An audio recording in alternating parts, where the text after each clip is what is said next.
in the way that we can.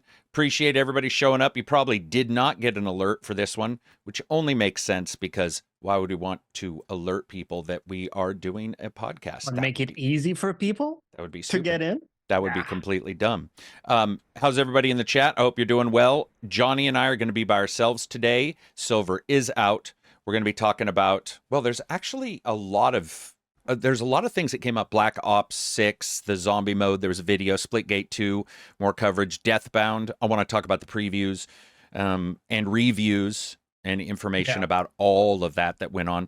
Space Marine, the previews, we're going to talk about that. We're going to talk a little bit about Bungie and Marathon and their issues, as well as just Destiny as a whole, Sony's deal with them, how all of that has sort of come about and where they might be from a business level, as well as some more gaming rumors and news, and anything you guys have questions about, you can feel free to throw them into chat. And I would appreciate it. Yeah. Josh says, I would absolutely watch a podcast. It's just the host figuring out technical issues. Man, you wouldn't even... It's actually difficult to describe how easy it is to... It's not even making a mistake. It's quite literally, you get everything set up, and then you jump over to something else. And if your office is at your home, which mine is, Johnny's is as well, things can just go wrong at all times. You'll be doing stuff, things will be set up, and then suddenly... like the duplicate audio will go away, which is what I use. I use duplicate audio that's piped to my headphones, and it just goes away. In the middle of the day yesterday, I was with the guys in Discord talking, and I just was like, boy, everybody's been quiet for like an hour. Or a camera. Sometimes you will need to like plug it, replug it so it works. This random stuff. Yeah, and I was just like, oh man, something must be up. It must, everybody's just quiet today. And then go back and look, and I see people's faces lighting up in the little Discord icon, and I'm all, can I just not hear them? And it's gone. It's not working today. But we're not the only ones with technical issues. There have been a bunch of technical issues. Yesterday, or about 2 days ago, Steam was down for quite a while. Gmail was down yesterday. I think it was yesterday that Gmail went down. Feels like every day we wake up, there's a new technical alert of some major website, major support. Dude, it's been crazy, man. Did you guys get hit with any of these, or you nothing at all? Don't use? Luckily, I think it was a little bit more like the home editions and stuff like that. I'm not too sure though. The home editions of like, you mean? Well, I have a business like Gmail, the Windows stuff, I guess. Or are you talking about a? Gmail else? In particular went down for quite a while, but I don't know if maybe you don't even use Gmail. Yeah, we don't. Yeah, we don't do. Do you have your own internal like server email bound from at your own company? Kind of thing? We have like an intranet thing going on. That takes care of everything on its own, so you don't have to worry about somebody randomly twisting the wrong cable or putting in the wrong dial, and it just everything goes to shit. Right, exactly. First of all, let's talk a little bit about what you're streaming and what you're playing, and then I'll talk a little bit about what I've been playing. You guys, if you're not subscribed, please subscribe. Share that we've changed to this channel. I would appreciate it. And when we're done, I would love for you to comment if you get a chance. What have you been playing? Also, the like, if you hit like, it actually probably helps, right? To, like, send reviewing on podcast like iTunes and Spotify helps tremendously as well. So what have you been playing? So I got into a little bit of Cyberpunk this week. I started playing the DLC, Phantom Liberty. Pretty good early impressions there so far, but it just kind of like readjusting my expectations for the game, as we talked about, as a pure, roller coaster ride type thing. And it's been fun getting back into it. It's got a lot of nice little side quests as well that I kept running into. It's been enjoyable. I've continued to play some SnowRunner because it's an amazing comfort game. Whenever I want to chat to you guys in Discord, that's kind of my go-to, because I can play that without like having my mental bandwidth taken, right? So there's no story going on. It's really, really it plays nicely with talking to people or maybe listening to a podcast. So that has been great. I've also been playing a little bit of Cat Quest 3. Oh, hell yeah. I know, awesome. We laughed about it, but it's actually a very pretty game. It's a very pretty game. It's a casual RPG. if people think about Castle Crashers, where you had the classes and stuff you could go as, and think of that, but I'm playing single player. You can do local co-op, but you can do different builds. So you can go for like, sort of a mage cat, or a pistolier. They're different melee weapons and stuff, and everything you equip, you can see in the character. So for people who haven't seen it, it's got this really nice looking, like a 2.5D. I don't know exactly how you would describe it, Carrick. Have you seen it? I've seen it. Yeah, 2.5D visually, is what it is. 2.5D. And everything you put on, you can see, which is really cool. So, if you equip an ice mage helmet, you can see that. So that's really cool. I don't know why my camera decided that it should now focus on my background for a little bit. But yeah, that's what I've been up to, and highly recommend that game if people are looking for like some light, RPG style stuff. It's got lots of cat puns if you're into that. I thought really personally graphically it impressed me recently when I checked it out. I think it was the night before last you guys were talking about it. I was like, oh, go check this out. And graphically it actually looked pretty good. It reminded me, like you said, of Castle Crashers. There was a game that was on the Xbox 360 where you were Undead Knight. And I apologize, I can't remember the name. There were a lot of games where you were Undead Knights and a lot of games on Xbox 360 on arcade. I think it started with a D. I think it was like Death something. I can't remember, but I like those kind of games, and then this one changes it up. I like the puns. I like the sort of goofiness, that kind of thing. I think those are awesome. So overall, I'll probably check it out. I ended up buying it, but, it's one of those things where you never quite know if you'll jump into it. But what I saw looked really good. How many hours do you have into Cat Quest? Sorry, I was muted there for a second. I would say I got about 4 hours. And you like it so far? It's worth it? Yeah. It's fully open world, which was interesting because I kept running into really high level enemies, getting my ass handed to me. But it's pretty good how they do it. There's water, and you have a boat you can use, but you can also just Does a cat hate water? Yourself. No. Oh, no, it swims. You got a floater. Oh, and you wow. can, yeah. And again, it looks good, man. Yeah. Like the water looks good. It kind of impressed me. Yeah. I recommend people take a look. I thought it was really good for the price, for sure. And Rogerio says it's on Switch, which I wasn't aware of. It is. I've been playing it on my Steam Deck a great deal. It's also a great game to sit back and... Yeah, those are the best. Have a crack. What are you streaming this weekend, then?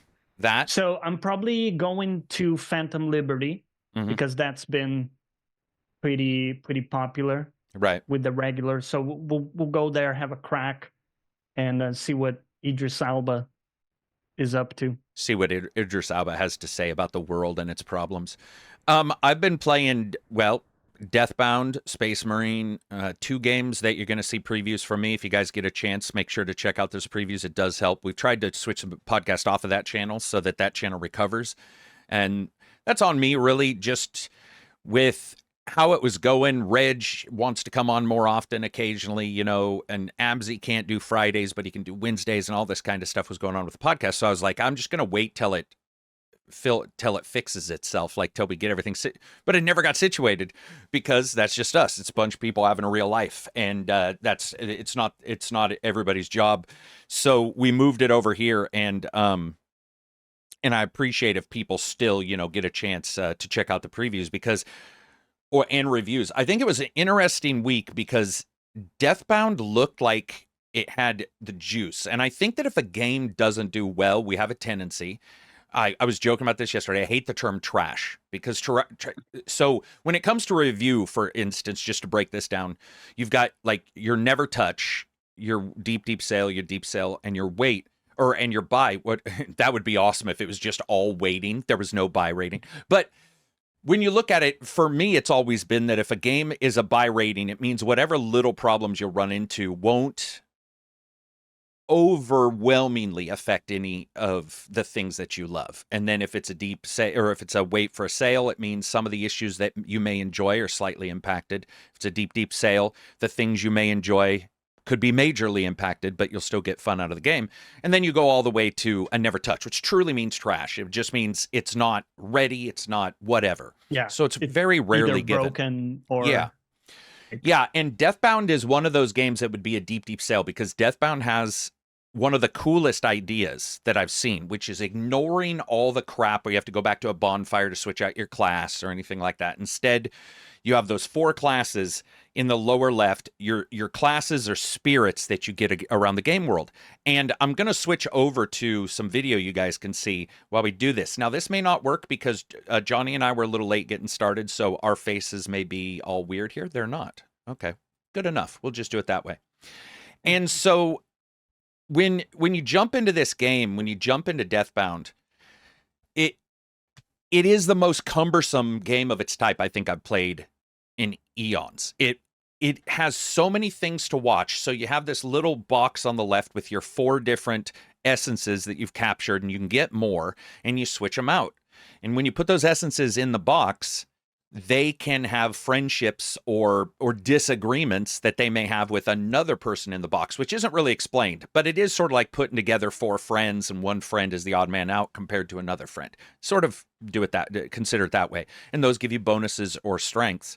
The problem is they've also added other complexities onto it. For example, when you heal yourself, you hurt the other essences. Now, that might not sound like too bad of an issue, but when you're attacking somebody, not only are you burning stamina, it's giving you an indicator to tell you where your health will be if you're hit. So the stamina goes down, and then slowly the health goes down to show you that's where it will be if you get hit because you've used stamina. But then after a bit of time, it raises up. But if you swing, then the discoloration goes down farther, but the other bar has to take a bit to catch up to it. So on one character, you can see 3 discolorations going on at one time. Oh, God.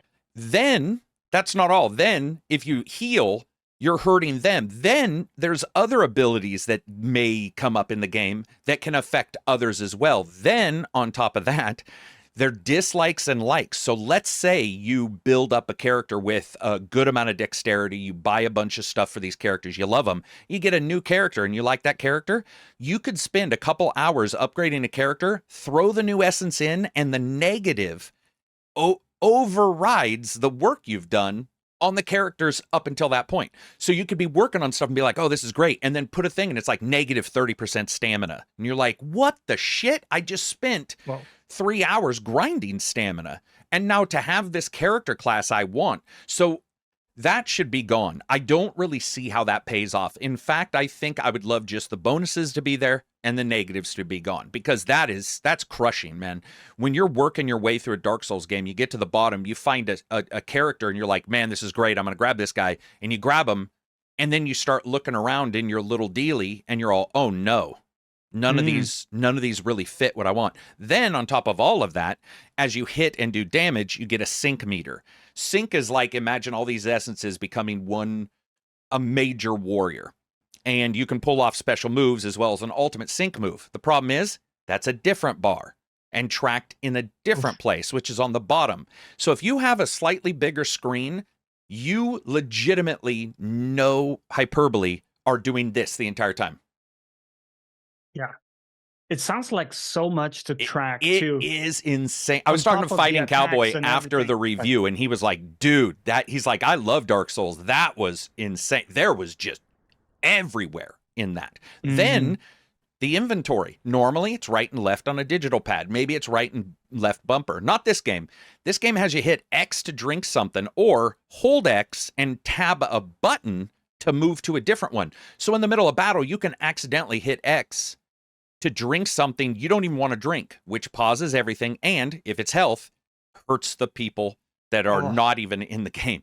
So it is it is so many things going on that it sounds like a lot to manage. It's in real time. Insane. It's insane. I didn't even notice some stuff until I looked at the footage later. When I looked at the footage later, I was like, oh my God, this was doing this to this other guy. And I wasn't even aware because I just didn't have the time or didn't look perfectly down when whatever it was adjusting. The other thing that sucks is every character has a sync move. These are moves where you can switch to another character. So let's say you're the warrior, you switch to the assassin character, maybe you have a special move that you can pull off when you switch. Weirdly enough, it's animation locked, meaning the only real way to pull it off in time is to not be doing anything. So you basically attack, pause, hold, transfer, hit the attack button, and then do your special. Now, I saw this complaint in the demo. I saw people complain about it, and I really did think it would be fixed because I don't think that, in fact, that sort of negates the idea of these other classes because really it just feels like these other classes, essences you have just hurt everything. They don't feel like instead of going, wow, I got another essence, you're like, wow, I got another essence. And now I got to juggle this shit on top of everything. You know, it's got a Hellgate London vibe, which is great. It's got some pretty, you know, pretty mediocre sound. Voices were fine, but they're really caricatures, you know, that kind of thing. In fact, a lot of the characters themselves were caricatures. But I gotta say, guys, it took it a step forward. The idea of having a party of classes is awesome. Of all the thing I took out of this, it's that I want that. Like, that was awesome. That's a cool. Yeah, not going back to your bonfire. You know how sometimes when you go back to your bonfire, you spend an hour and it feels like a Rocky montage where you're like lifting weights, switching out weapons, and then you come back as a different guy. And we've joked about the bad guys going, how many times is, you know, this guy just keeps coming back. Yeah. Like, what the hell? Telling their friends, telling the ads, watch out, man. This guy is probably, we killed him, but he's probably going to come back. In this game, you can just do it right then. That was awesome. Really cool. And the skills were a bit more of the +1, or not +1, but the plus to attack. That kind, they weren't, you know, they weren't grabby, but the idea is sound. And I hope that the developer doesn't, you know, whatever. I hope they are able to fix this and then maybe look at a second go at this because the ideas are sound. The level design is also pretty rough, so there's no jump, and they love their trees, especially in the first 2/3 of the game. And so there'll be a tree with a root you have to climb up, but if you're not exactly where you're supposed to be, you can't get up on that root. And then there's bad guys, like one guy called Dick Arms. That dude could attack you from like 50 feet away because he looked normal, but he was like Delsum in Street Fighter. His arms stretched. Oh, dude. Yeah. So you'd be way over here at the roots going, oh, fuck, let me up. And I was just screaming at the screen. I was like, let me up. Because it looks like, you know, it looks like everybody's knees have been fused in this game because nobody apparently can bend them. And then you get to the edge and just when you get up, they're like, and it does insane amounts of damage. And if you have any stamina that you've used, it's going to rip you down even farther to where that stamina bar is. Yeah. So it can be pretty rough. Bosses were okay. Game overall is, it's not trash. And I'll use that term. I've used it before, 7 Days to Die Console Edition. And I will definitely use it in the future. But, you know, this one's more of your $5 to $10 test game, maybe. Check out the demo if it's still live. I think that would be a really good way of doing this one. But it's pretty rough, kind of man. Like, do you remember Mortal Shell? I do remember Mortal Shell. I liked Mortal Shell way more than this, though. It did. Steel Rising, is that the other one with Mr. Roboto or Mrs. Roboto? Okay, so Steel Rising I liked better. What's the other one? Liza P. You know me, I'm not a big fan of Liza P. Liked it better. Not a huge fan. Liked it better. Forbidden or what is it? Forbidden Lords or whatever. Lords of the Fallen. Lords of the Fallen, Forbidden Lords. It's always going to be stuck. That one I liked better too. So yeah, there's just going to be times where, you know, you have issues like that when it comes to how the game plays and so forth. And it's just, it just wasn't for me. It wasn't really the greatest. What it sounds like, and based on your review and stuff, they tried to iterate a lot and add a lot of systems on top of the idea of the genre. But I think what they missed is that you can't both have in mind all the enemy attacks and everything, right? Plus having a lot of complex systems to juggle on your side as a player. Right. Because when you look at like Dark Souls or Elden Ring, you actually don't have a ton of things to track on your side outside of the enemy attacks. You know, you don't have complex combos. You got R1, R2, right? Or like jump R2. That's the most complex thing. That's it. You're not really doing, so it's not like Devil May Cry where you have these complex combo inputs and stuff. I like that you talked about the solo play as well, because a lot of other people didn't talk about the experience of, right. You know, playing without others. And I thought that was interesting. They don't have bots, do they? So you can't have. They do have bots. That's I did. Do? Yeah. So that's what I was discussing. So there's a couple things. I don't know why. And we'll talk about this again. You guys know me. I don't do sponsored stuff. We don't do sponsored coverage like that. So I can say what I want to say, and they know that so that's why in mine I did cover a bunch of the issues, because those issues are things that gamers need to like sort of understand depending on how they're jumping into Space Marine. So when you look at Space Marine, basically you have your campaign, then you have an operations mode, and then you have a PvP mode, 6v6. All of them are, well, PvP supposedly has bots. We didn't get a chance, but when you look at campaign and you look at the PvE modes, bots can leave and hop in depending on if people join you. The problem that I noticed, and I noticed it right away, is that, remember, first of all, this is the spawn engine, WWZ. It is not Unreal, which is what the original game was made on. So, not to be rude, but WWZ, which I love, has some issues with bots and how it works. Some of them are great, but in certain circumstances, they're not great. One of the things I noticed with this, and it definitely popped up for me, was that if I was in a boss battle, that boss didn't give a shit about anybody but me. And so we're talking all the way across the level. I mean, this boss was like hundreds of yards away. I would just see them spamming attacks as they came towards me. And I was like, God damn it, they don't care about anybody else, which then makes it hard to pull off your combos or your moves to kill ads and so forth. So what I did was I concentrated on the boss. The problem is, or the good thing about this boss is, he's tough. He's tough. He's got, I think I counted it, it's 5 general attacks, then a unparryable, you know, dodge attack that you need to do. Then he has an area of ground, or area of effect attack, which is completely separate. And the bots, the only time that boss really attacked those bots is when I was down. So what does that mean? That means when they're trying to heal you, they attack, or they get attacked. And so there became this like resurrection loop that kept happening, where you almost get up and they get jostled and then they try to heal you. Was it ruinous? No, it wasn't. But it was something that I wish more people had covered, because it was right there. And the thing about Space Marine, there's going to be a ton of people who want to play this by themselves. A massive number of people who are going to want to play this by themselves and not want to go in with other. It's just not even, in fact, I would say most of the people I'm talking to want to do their first playthrough probably by themselves, just without anybody getting in their way.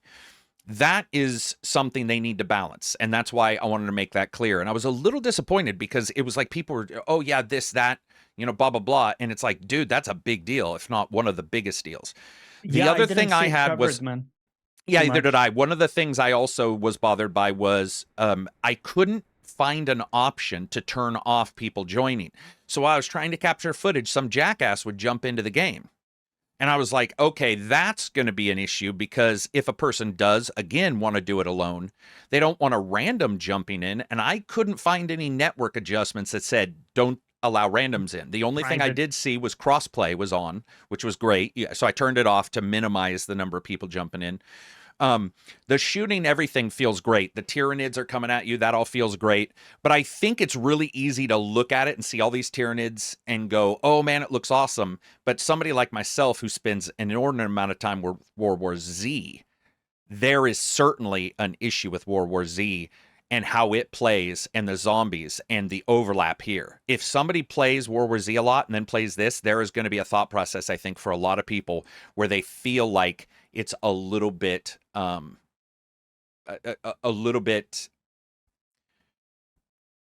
I don't want to say it's a mod, because it's not, but there'll be people who feel that it's reminiscent of a mod formula. Yeah. I absolutely can see that. I can see that coming up. And it feels to me like that's something that we're just going to have to we're going to have to sort of track to see if that becomes an issue and that more people have problems with it. But I noticed it right away. Just one of those things. Yeah, I think those things are really important. If you can't play, let's say you want to play with a friend and only the two of you, Right. because you want to go at your own pace. You don't want a third person throwing things off. That's a problem if you can't do that, in my opinion. And similarly, if you want to play solo, you need to have the same access to options as if you play in co-op. Right. And that includes the resurrection stuff you talked about. That includes juggling aggro with other players. If you can't do that without other people, right, that's a problem as well. Yeah, I don't really understand when it comes to the options I saw. The options I saw were they were questionable. They were like, why exactly are we doing this? Why is this the plan for your options? What exactly are you hoping to get out of this? And who knows, man? It may turn around and be one of those things where it completely fixes itself and I understand it better. But right now, there were enough issues where I was like, huh. Now, dislike it? No, not even close. Like, I'm not going to sit there and go, oh, this is unfun. It was an absolute blast. But there were definitely issues with it that I think people probably just need to look at and figure out if that's, maybe you want to look at it and decide to play with friends just so you don't have to worry about it. Are you going to play with friends? Yeah, I hope so. Yeah, I hope to get together with some of you guys in the Discord. It seems like a good game to jump in with different people and get different groups and stuff. Yeah. On the other hand, there was enough customizations to choke a horse. And it sounds like the gameplay loop itself you liked a lot, right? Yeah, I like the gameplay loop. Yeah, it felt good. Getting the reps in. Yeah, it was fun to just run around, do stuff, take out some bad guys, try to figure out exactly what I needed for the upgrades. The upgrades are in lots of 7. So basically you have so there's 6 or 7 armor pieces, and they all unlock for the most part in lots of successful missions, unfortunately, but missions of 7 successes. So 7, 14, 21, that kind of thing. But what's interesting is one may start at 1 and the other may start at 4. So one would be 4, 11, and then 18. Yeah. The other would be 1, 7 or 1, 8. That kind of stuff. So it felt to me like you were always unlocking something, that there was always something you were able to do or get. And are they long, the missions? So you say 7 wins. Is that what, an hour? PvE missions, depending on difficulty, not an hour. No, not an hour. More like 30 to 40 minutes. And then there were a couple places where there were, I guess what you would call them is infinite spawns in a way. Where there was spawn, where you could sit if you wanted. It felt like there was 1 or 2 that were infinite spawns because it was open this door, and if I didn't open it, it kept saying incoming wave, incoming wave, incoming wave. So maybe there's some grind that you could do in those spots, but it all depends because you're going to get people who play this just like World War Z, who play it so many times and so often that they're able to ignore any kind of extra stuff and just blast through the level and get those successes quick. I would say I think I had 2 failures at first, and then from that point on, it was pretty much successful. There was 1 or 2. Well, that boss I died to. Yeah, twice. I died twice to him. The other one was a much easier ending. So yeah, we were able to show 2 levels of the PvE the PvE. I think there were 6.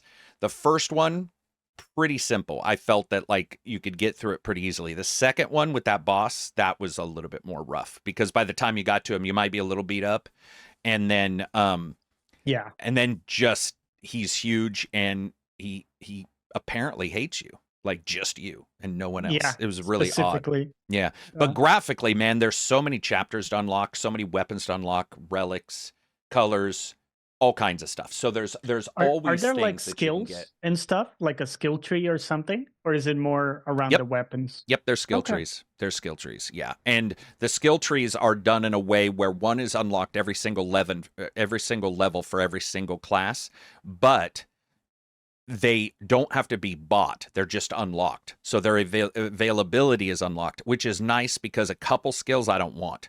One was sort of a glass cannon thing, +10, -10, and I hate that shit. Like, that's not for me. Oh yeah. I would rather zero out and just build and take the hit. And so that's what I did. I took the hit on that character and was like, I'm just not going to buy that skill. So you just sort of have to decide, what you want to do from there.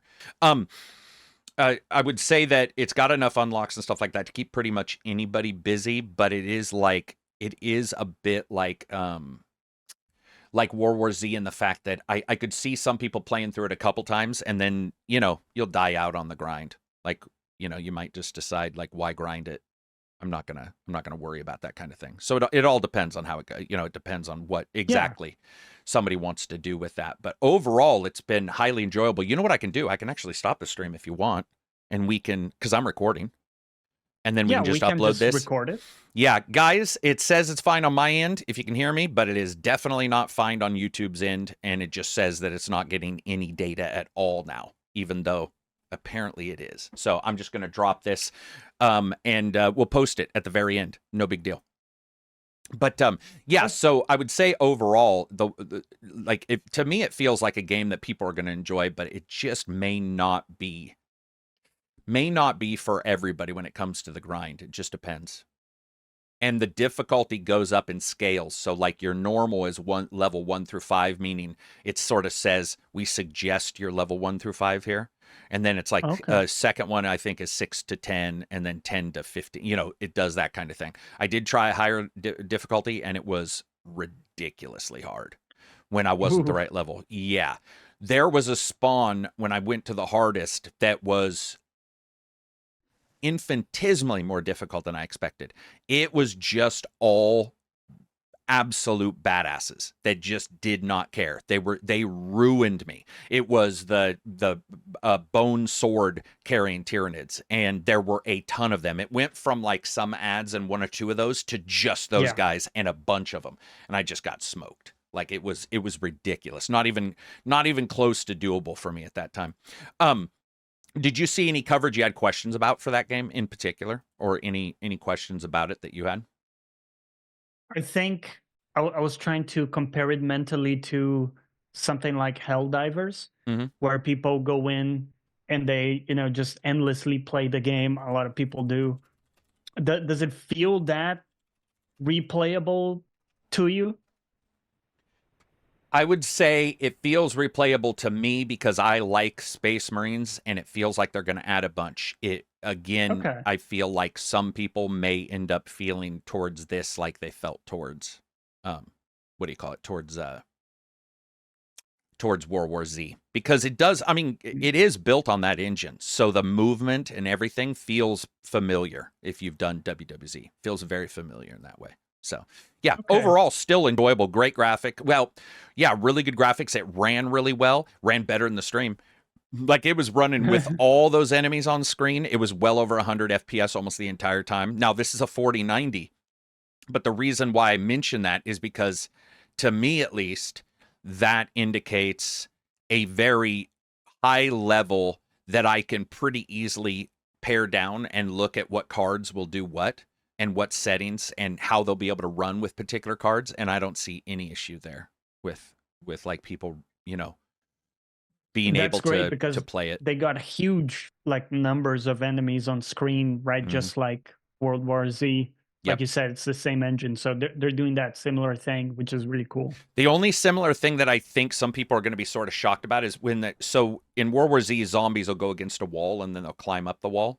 And they'll like scrabble up the wall. The identical thing happens here. And there's something about that I saw, and I was like, I bet, even though that's exactly, to me at least, what would happen with the Tyranids. Like, I look at it and I'm like, that makes sense. There were times where you'd come into a level and you could tell that level was going to have that setup. You'd come to a level, there'd be a dais, there'd be like a platform with sheer walls, and you'd be like, bad guys are going to come towards me. And I'm going to stand up here and I'm going to plink away at their base. But again, if it's not broken, don't fix it. It does feel different because you're not going against the orcs. And I think for a lot of people, the orcs were a big deal.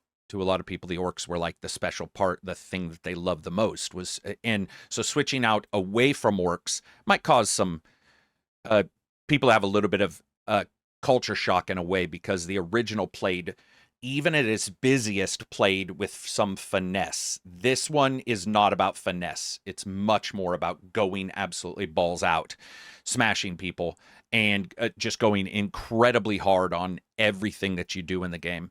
There's no, it just doesn't have the same, it just doesn't have the same feeling of, it's not finesse. That's not right for a Space Marine. It doesn't have that same fidelity to each individual character you fight and their attacks. It's much more anarchy, just pure chaos going on. So, but yeah, good. It was fun. I didn't really have any issues with it at all that I can even speak of. I would say for the most part, it ran exactly the way it was supposed to. And, oh, the stutter. So every level, not Unreal stutter, nothing like that, because it's not that engine. It had this very odd, really long pause, about 2 to 3 seconds, and then went smooth. It was smooth prior, smooth after. So that's a glitch. That's a software thing. That is, it has nothing to do with nothing. It appeared on 2 different machines. So that was just a thing that occurred. You know, it wasn't something that you really have to sit back and be like, oh my God, there's some huge issue with this or anything like that. It was just, okay, this is a beta, technically. I would say beta. It's not completed yet, not fully done yet. So moving on from, unless you have anything else for Space Marine. No, I think that's it. I'm excited to try it. Yeah. We'll talk more about it when we do. It was a blast. I just hope people's expectations are in line with what we get. Speaking of that and expectations, Black Ops 6, the zombies, they released some video. There were some more articles released. I think IGN did a video where they covered it. And I got to say, man, I don't know. Call of Duty sort of calling my name, man. I don't know if you got to see the video, and I didn't post a podcast thing because I didn't have the internet when I was trying to post our podcast questions topic. But yeah, dude, I don't know, man. Call of Duty is not my bag usually. Not usually, but I will say they always offer something. And it feels like they are offering enough that I might jump into this one. I mean, it's Game Pass, right? Like that's the big thing. It's Game Pass. I don't know. I'm looking at it right now. It looks really cool the way they're showing it. Yeah, I mean, to me, the way it's coming off is a lot of really good ideas that instead of feeling pacey or piecemeal, they feel like they've nailed it. Like they understand what they're trying to do. So far with zombies, some people get into it just for zombies. Other people get into it for other reasons. I get into it for a little bit of everything. And single player, which I love, you know, America kind of videos. Those are kind of games. Those are awesome to me. But yeah, it looked, I mean, super enjoyable from what I've seen. But you're not, what was the last Call of Duty you played, Like, I don't know. I think Modern Warfare 2? The sci-fi one? Oh, Infinite Warfare. Oh, damn. Infinite. That's a long time ago. It's been a while. But actually, this looks up my alley because this mode is the only one that I've been, excited about. It's just that I don't know if it was ever free to access in prior versions or if you had to pay. I think you've always had to pay. Well, for the main, not zombies. At least for the main. Yeah, I don't know about zombies. But the price of entry was always pretty high, kind of a full Blizzard game. And now that it's on Game Pass, it's a lot easier to get into. So this is something I could see myself playing if we get people interested. The number of people who are mentioning that they want to play this because it's on Game Pass is really high too. Yeah. Like it is, like, I don't know how that's all going to work out financially for them if they feel that they're not, what it's going to do. But if it catches on MP wise, there's going to be one of two ways. A person is continually subscribed and you have to be subscribed for 3 months to equal the cost of the game, or they turn around and buy it, which they get the cost of the game anyway. Like, it feels to me like this might be a great litmus test. And it makes me also wonder if Microsoft sat down and looked at this game for a great deal of time, where it was, how far along it was, to decide if this was going to be, how they were going to go forward with Game Pass, because there's some confidence that it feels like they're exuding more so than in prior Call of Duty games. It just, something about it looks good. What about the movement? I think the movement looks awesome. The new fluid movement thing that they do, they adjusted the movement. It's a little less kiddie. It's a little bit more realistic, but still seems fast. Like, it just seems really Yeah, it enjoyable. looks really polished. Really polished. I'm very interested in And then did you also see Splitgate 2? checking it They out. showed some people playing Splitgate 2.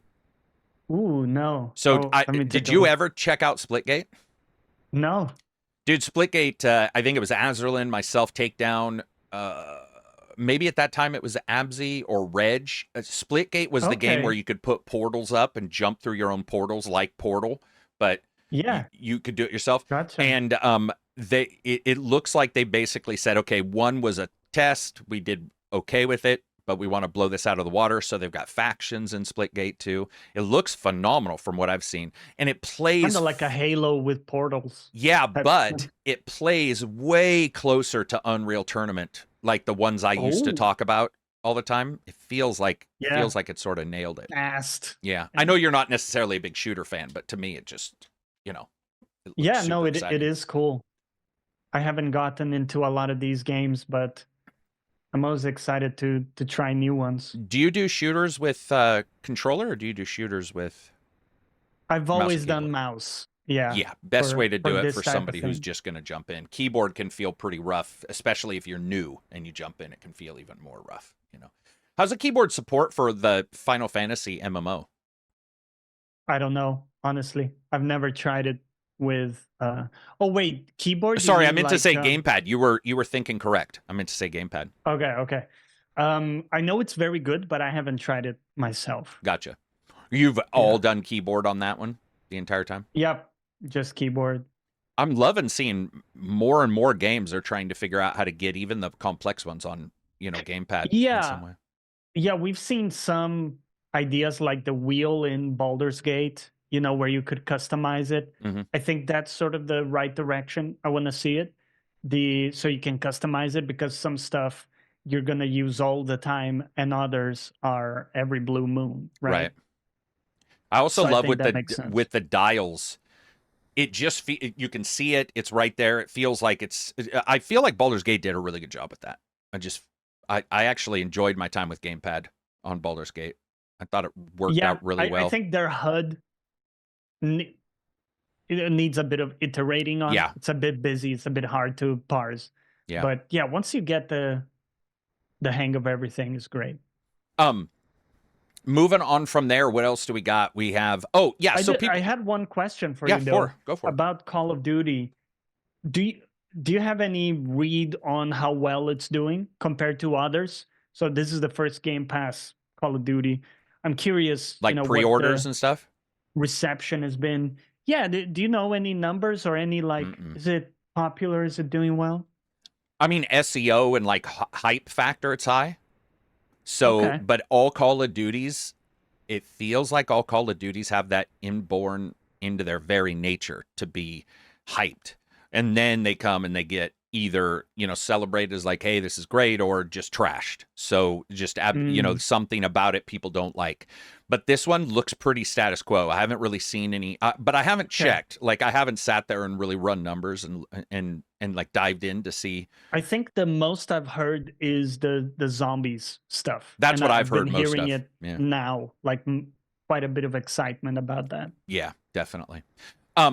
I did want to talk a little bit about, because this was popped up after I posted the Star Wars Outlaws. There was a video that I guess German outlets or somebody was sent to see. I haven't followed this super closely. We talked about a little bit about it last Friday, but basically some people were asked to show their video to Ubisoft prior to the preview going live or something. And then there was also a thing about people sent to Disneyland or something. But I want to say, as you guys notice in every one of my videos, I say, that's not what we do. We don't do that kind of stuff. I don't, if there's a trip to go on, I pay for it, which has caused issues because companies don't know how to handle, because if they pay for it, they probably feel like they can ask you to go to events. And I'm like, no, I don't want to go to that event. I paid for it. So, there are things I've been able to skip that I think that they weren't super happy with. They never said they were super unhappy with it, but it's like, hey, would you like to go to this? And I'm like, no, I wouldn't. But I want to point that out because I still got people on the thing going, oh, you got sent to Disneyland. First of all, I wouldn't go to Disneyland ever. Second of all, I wouldn't go anywhere on somebody's dime ever. That's just not what the channel's about. The channel, like, I just So don't. Disneyland is so random too. Like, Well, the entire thing's random because like the idea of going to Disneyland for Star Wars, I guess maybe I don't know, maybe there's a Star Wars Disneyland event or something oh like yeah, Pirates because of the now it's Caribbean. Disney. Yeah. Yeah, makes sense. Yeah, Okay. but no, we don't do that, and I won't do that. If somebody comes along and there's a sponsor I really like, you might hear me read something in a video, but it's never happened. So Mhm. I don't know if that will ever happen. But go to an event. Yeah. I don't want to. I don't want to be involved in that. I started the channel. This is what bothers me a little bit. The other thing that bothers me is that I don't know why, but I think people assume that PAX and Gamescom E3 prior weren't paid. Like, this is why I started the channel, to be anti-paid. Those are still being paid for. I know somebody who just got their entire flight to Gamescom paid for by a company who wants them to see their game. So like, I don't get why people are just randomly popping into this thinking this is a one-off. Anybody you see covering events, they're getting access to codes, they're getting preview events, all that. So if you have a problem with this, which you should, because I don't like this, I don't like this kind of stuff at all, and you should never have somebody ask to see your footage first. The only time I've had that one time was they were worried about spoilers, and they just wanted me to cut out something from a spoiler. That was it, which I think is fair, even though I don't like it. I was like, all right, but they, it's so rare. Well, just that's one time out of 1,000 videos. But yeah, it's an odd thing. You don't have to worry about this channel. I'm not going to ever do it. I started the channel where I buy the games and I pay for trips if we go, and we pretty much put a kibosh on every trip, which I know hurts us. But I mean, the same thing with podcast guests. I know of paid for podcast guests. So I think everybody thinks everybody's just like randomly showing up, and it's like there's always there's always something going on there, like I don't quite understand. Like it's if you're gonna have an issue with this, which, and again, you should have probably the same issues I do with how the entire system is structured, which is why I don't engage in it, and I won't. Otherwise, I'd be at Gamescom. Well, no, I still I think still wouldn't go to that's a respectable stance. I do respect people who accept money as long as they're transparent about it. Some people are good about saying, listen, we got invited, we were excited, we flew in, and we had a great time. I like people kind of straight up tell you like that's in the mix with what we're saying here. What I find a bit more questionable is the people who go through mental hoops to tell you that they're not biased, and they're saying, yeah, I got invited here, but I don't have a bias. I'm contractually obligated to tell you my honest thoughts. All these like mental gymnastics that people try to do to prove to you that they are unbiased. I would rather them just admit, like, listen, there's something in the mix here. I got paid a nice trip and I had a great time, just so you know. Fair. I don't think it's fair, and I don't agree. But I respect what you're saying, and it's probably our age difference. It's probably the number of experiences I have, but I do not like that, and I don't think that that's cool. And it's probably because, I mean, studying consumer psychology, the first thing you realize is if even a dollar changes hands, something adjusts. Something does adjust, and there's, whether it be a psychological debt where you feel there's a slight debt. People ask me why. I mean, I got somebody who was dinging on me hard for, like I told you last week, reviewing Flintlock poorly. They were like, you rated it poorly, did that cause an issue? And I'm like, why would it cause an issue? Like, those guys know. I reviewed Ashen. When there is nothing that hangs over my head, I can say whatever I want, and they can also ignore me in whatever they want. They can also say you were wrong on this. Like, that's the freedom there. Instead of saying, hey, we paid you and you did, like, that's weird, man. I don't know. I don't accept it, but I get that you do. I would say if I had 10 videos in front of me and 5 of them said ad and 5 didn't, the 5 that didn't would be watched before, if not solely, compared to the ones that were added or sponsored. And this kind of stuff is going on in a crazy amount. So yeah, I do value that, but at the very least, I want people to be honest about what they got going into it. Yeah. What I dislike is that dishonesty when people are pretending they can be 100% Yeah. unbiased. You Right. know, when they got a trip paid or when they got a bunch of like, cool what would be a nice way of doing it, and something even I wouldn't have an issue with, is like if some event happened, calling the video something other than a preview or a review, somehow coming up with a term that indicates this is just coverage. Like in all honesty, let's say it was Space Marine. You could say Space Marine 2 coverage video number 1. Where then it's like you're not, because even a preview, people will get on you and say, I've had people be like, well, why didn't you report a ton of issues with the preview? And I'm like, this is a year before the game's coming out. Like technical issues are not that crazy. You should expect that there will be technical issues. So yeah, I don't think there's a fine line, but I think currently there's a very fine line, and you and I have joked around that just because we talk about it on this podcast or what have you, doesn't mean that the majority seems to care, even about those terms. Even about what's terms. A preview, what's a review? A lot of people don't take it seriously. They release something called a review, but it's laughable. Like they covered 10% of the game, and they played even less of that, probably. Yeah. Speaking of weird coverage, so Bungie, there was all the stuff, the layoffs that happened, and then this morning, Jason Schreier had stated something along the lines of that the ideas, the current thinking towards Marathon is pretty negative internally, that it's not doing quite well, and that there's a lot of negativity, or maybe not negativity, but there's a worry that it's not where it needs to be and stuff like that. And you and I have talked about that. Like it's interesting to me that these IP names are being taken, and then the game that we get isn't really connected to the IP.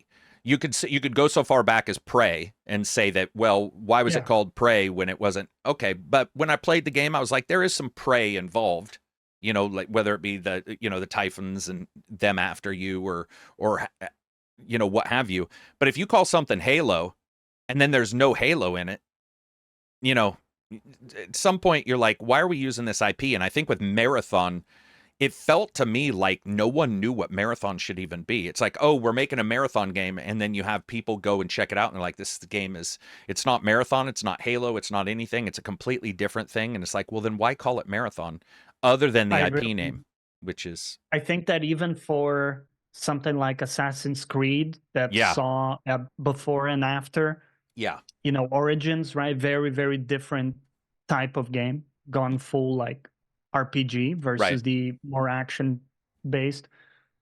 I think even there was a respect to the original kind of identity, at the very least aesthetically, right, of the assassin and the archetype of the character and everything. That was a lot more in keeping with the tradition, at the very least, in some fundamental way. And with Marathon, I don't think we've seen enough to know, but we're not seeing a ton that has identity in it tied to the original stuff. Yeah, I think that's completely fair. I think that's a good way of putting it, is that the identity currently seems lost. That we can't figure out exactly what the identity, it almost reminds me. Yeah, sorry to cut you off. No, go for it. I was going to say, reminds me of that book called Start With Why. It was like a popular... I think it's like a self-help book. The idea is you start with why, and then everything flows from there. And I feel like we don't have the why for the game. Absolutely. It's almost like we see the how, we see the method, what they're trying to do, how they're doing it, but we don't see what's the inspiration, what's the vision, where is it coming from, what's the core that, again, links back to something recognizable. Yeah. No, that's a good point of why. And with Prey, we found out later that they were supposedly asked to name it Prey, and again, at least there was some tangible connection, but I do get that a lot of people were bothered. And the same thing, at least they were both, first person kind of, shooter games. But here we don't even really know what Marathon's going to be, and it just feels like... And I think in 2024, 2025, this is definitely going to continue, where people are just under the impression that they can get an IP and that will solve all their problems. Oh, we're doing a Wolverine game. By the way, I'm just saying that. I don't have anything against that game. I Okay, I actually was am gonna really excited. ask. Yeah. Do we know But something there? What's no, going it's on? just these IP borrowings that you're like, why? Why, Yeah. you know, and I get why, as in it's that one extra safety net. But I think the current thinking in the game industry appears to be, if it is awesome looking and new, it gets a little bit more heat and acceptance than if it's awesome looking and named or in the same vein as something else, because then people start comparing it to the old thing. They start going, oh, well, this is a different voice actor, or this is a different this, or, you know, you're changing this, or you're doing this. And pretty soon you actually get the negativity versus just a positive game that looks good. And people are like, wow, I want to see whatever this thing is. And it doesn't have the weight, because an IP can lift you up and it can also weigh you down. And it feels like that's what's happening with Marathon, is it's getting weighed down tremendously. You know, I go back and forth on that idea, because at times I feel like what we see as the reaction from people is a lot different from what people do in terms of their money. So in other words, we may see that knee-jerk reaction in the, you know, social media and our discords and everything, of people complaining and comparing to the old. But the way they act with their money, with their wallet, is they're buying it because it is that IP. So sometimes I feel there's a gap or a disconnect between, you know, what the apparent reaction is versus like people are still buying it. You know what I mean? Yep. Yeah. Yeah. And you never know.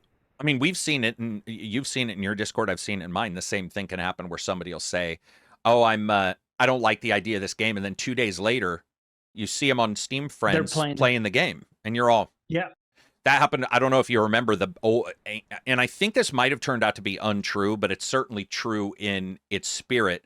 I believe it was one of the Call of Duties where people are like, I'm not going to play this. And there was a big hubbub and a bandwagon sort of ban for it. And then those people who were saying they weren't going to play, somebody took a picture and it showed everybody playing it.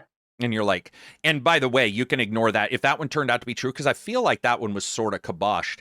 I've seen it with so many games, man, so many games. And if a game is slightly cheaper, you'll see it.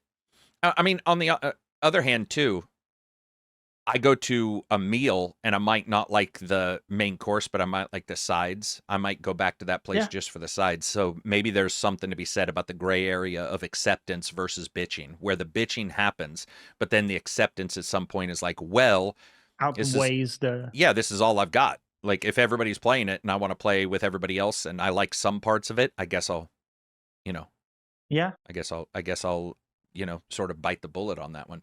Yeah, it's interesting, man. Marathon just confusing me. And I haven't heard anything positive behind the scenes either. Like, and I'm not saying that they're negative. I'm saying there's confusion.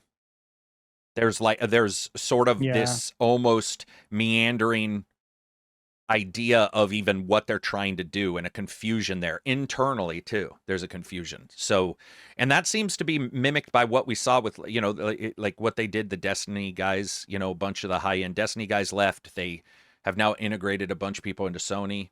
And we said this, probably just a couple months after Sony bought Bungie. I was like, if this doesn't work, expect to see them sucked into Sony. Like, expect any big company would probably do that after a while, because they're a separate company and they did pay a lot, but and I thought that they were going to do really well, you know, overall, because it's Destiny. But I don't know if you saw last year, I think they missed their revenue expectations by 50+%. Oof. So it seems like Destiny was doing this and then just suddenly did this, you know, which I don't know why.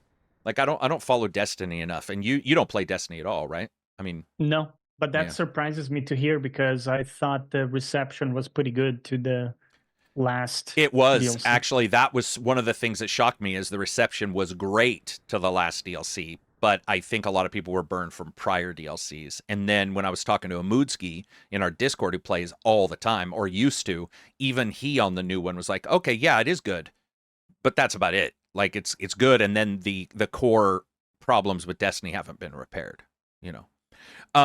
Moving on from there, I saw some news before we jumped in here that shocked me, but didn't shock me. Dead Rising's new version that's coming out will no longer reward players for taking erotic pictures in game. So I don't know if you ever played this, but the original Dead Rising, you are a war photographer. So it's about a person going to a town that's infected with zombies and taking war photos and then fighting them as the storyline progresses. But you used to be able to take all these pictures. So like, for example, if somebody's fallen off a building, you take a picture, it'll be like brutality because somebody's dying, and it'll give you points for that. And those points let you level up in the game.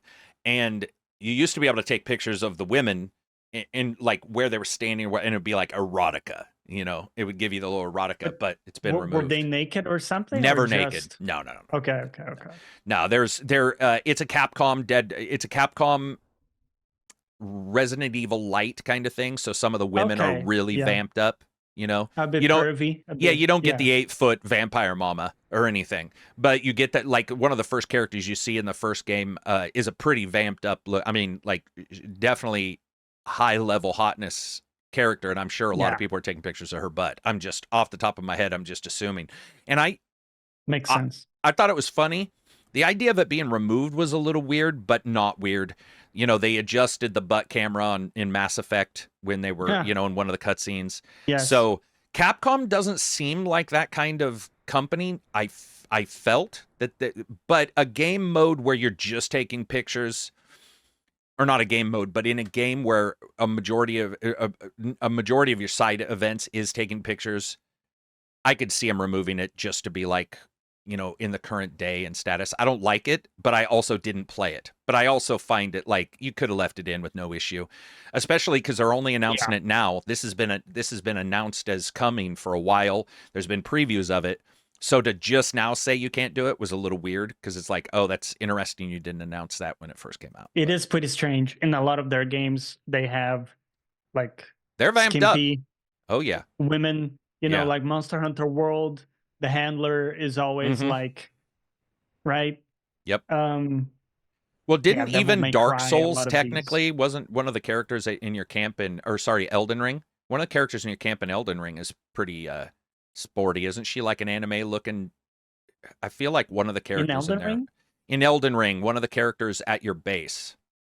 For some reason, I felt that one of the characters there was pretty vampy, but I could be wrong. In the base, but a couple of the witches are a bit, a bit sexualized, a little goth. But dude, like Devil May Cry, like one of the female characters is almost fully naked, right?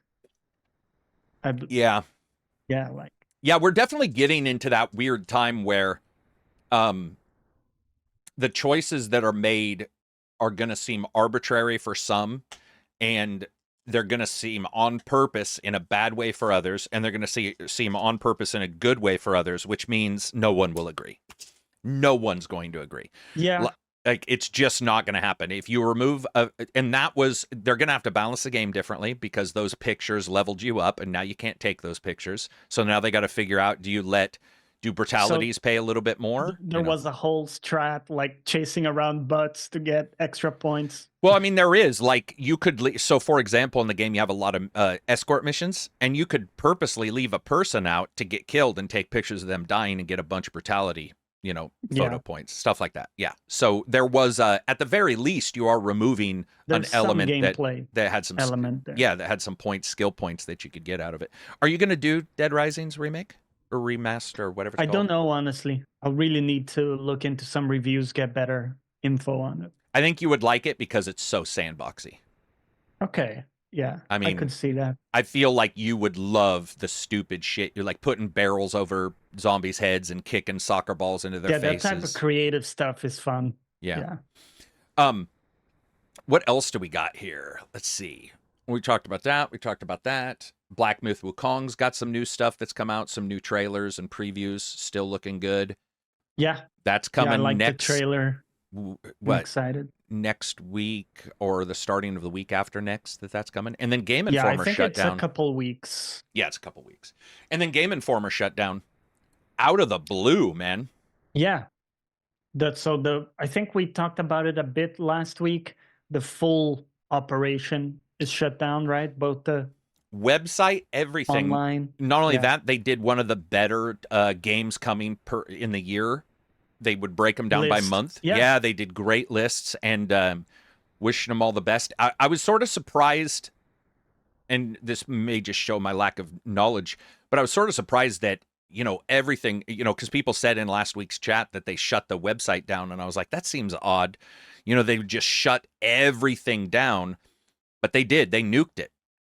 It's gone. Like, it's almost, it's weird because it's just, there wasn't time for anybody to do anything. It was just like, boom, we're done.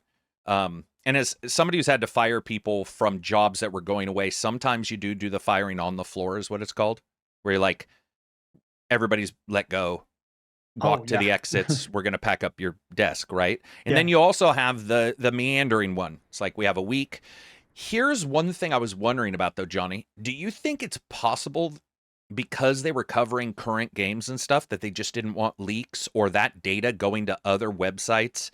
Because there were people covering full games. They had not exclusive. I should take that back. They had a ton of contacts with the Veilguard, EA Veilguard game guys, and they were doing a bunch of exclusives there. So I wonder if maybe the people running it were like, we don't want this data going somewhere else.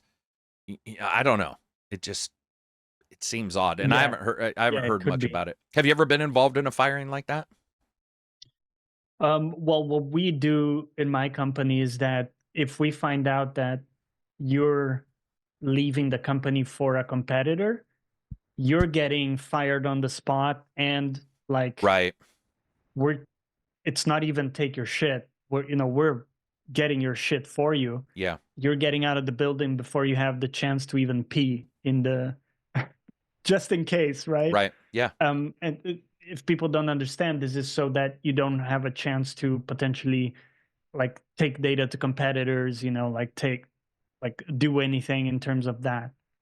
I don't know how much of that there is in this sector with the games industry and journalism and stuff. I don't know how tight information is, like you're talking about. If someone maybe is privy to data or has contacts and stuff like that, if they do need to shut it down. Yeah, one time I was let go on the show floor, or on the floor, which happens, and then the other time I was let go, and when I started YouTube, I was let go, but they actually it let me go back onto the server and grab personal files and stuff that I had, because over the years you throw your MP3s in there and stuff like that, or PDF files, stuff you've worked on break time, and they, that was one kudo to them, was that they let me. They gave me like a week worth of access to pitter around and find files that I wanted.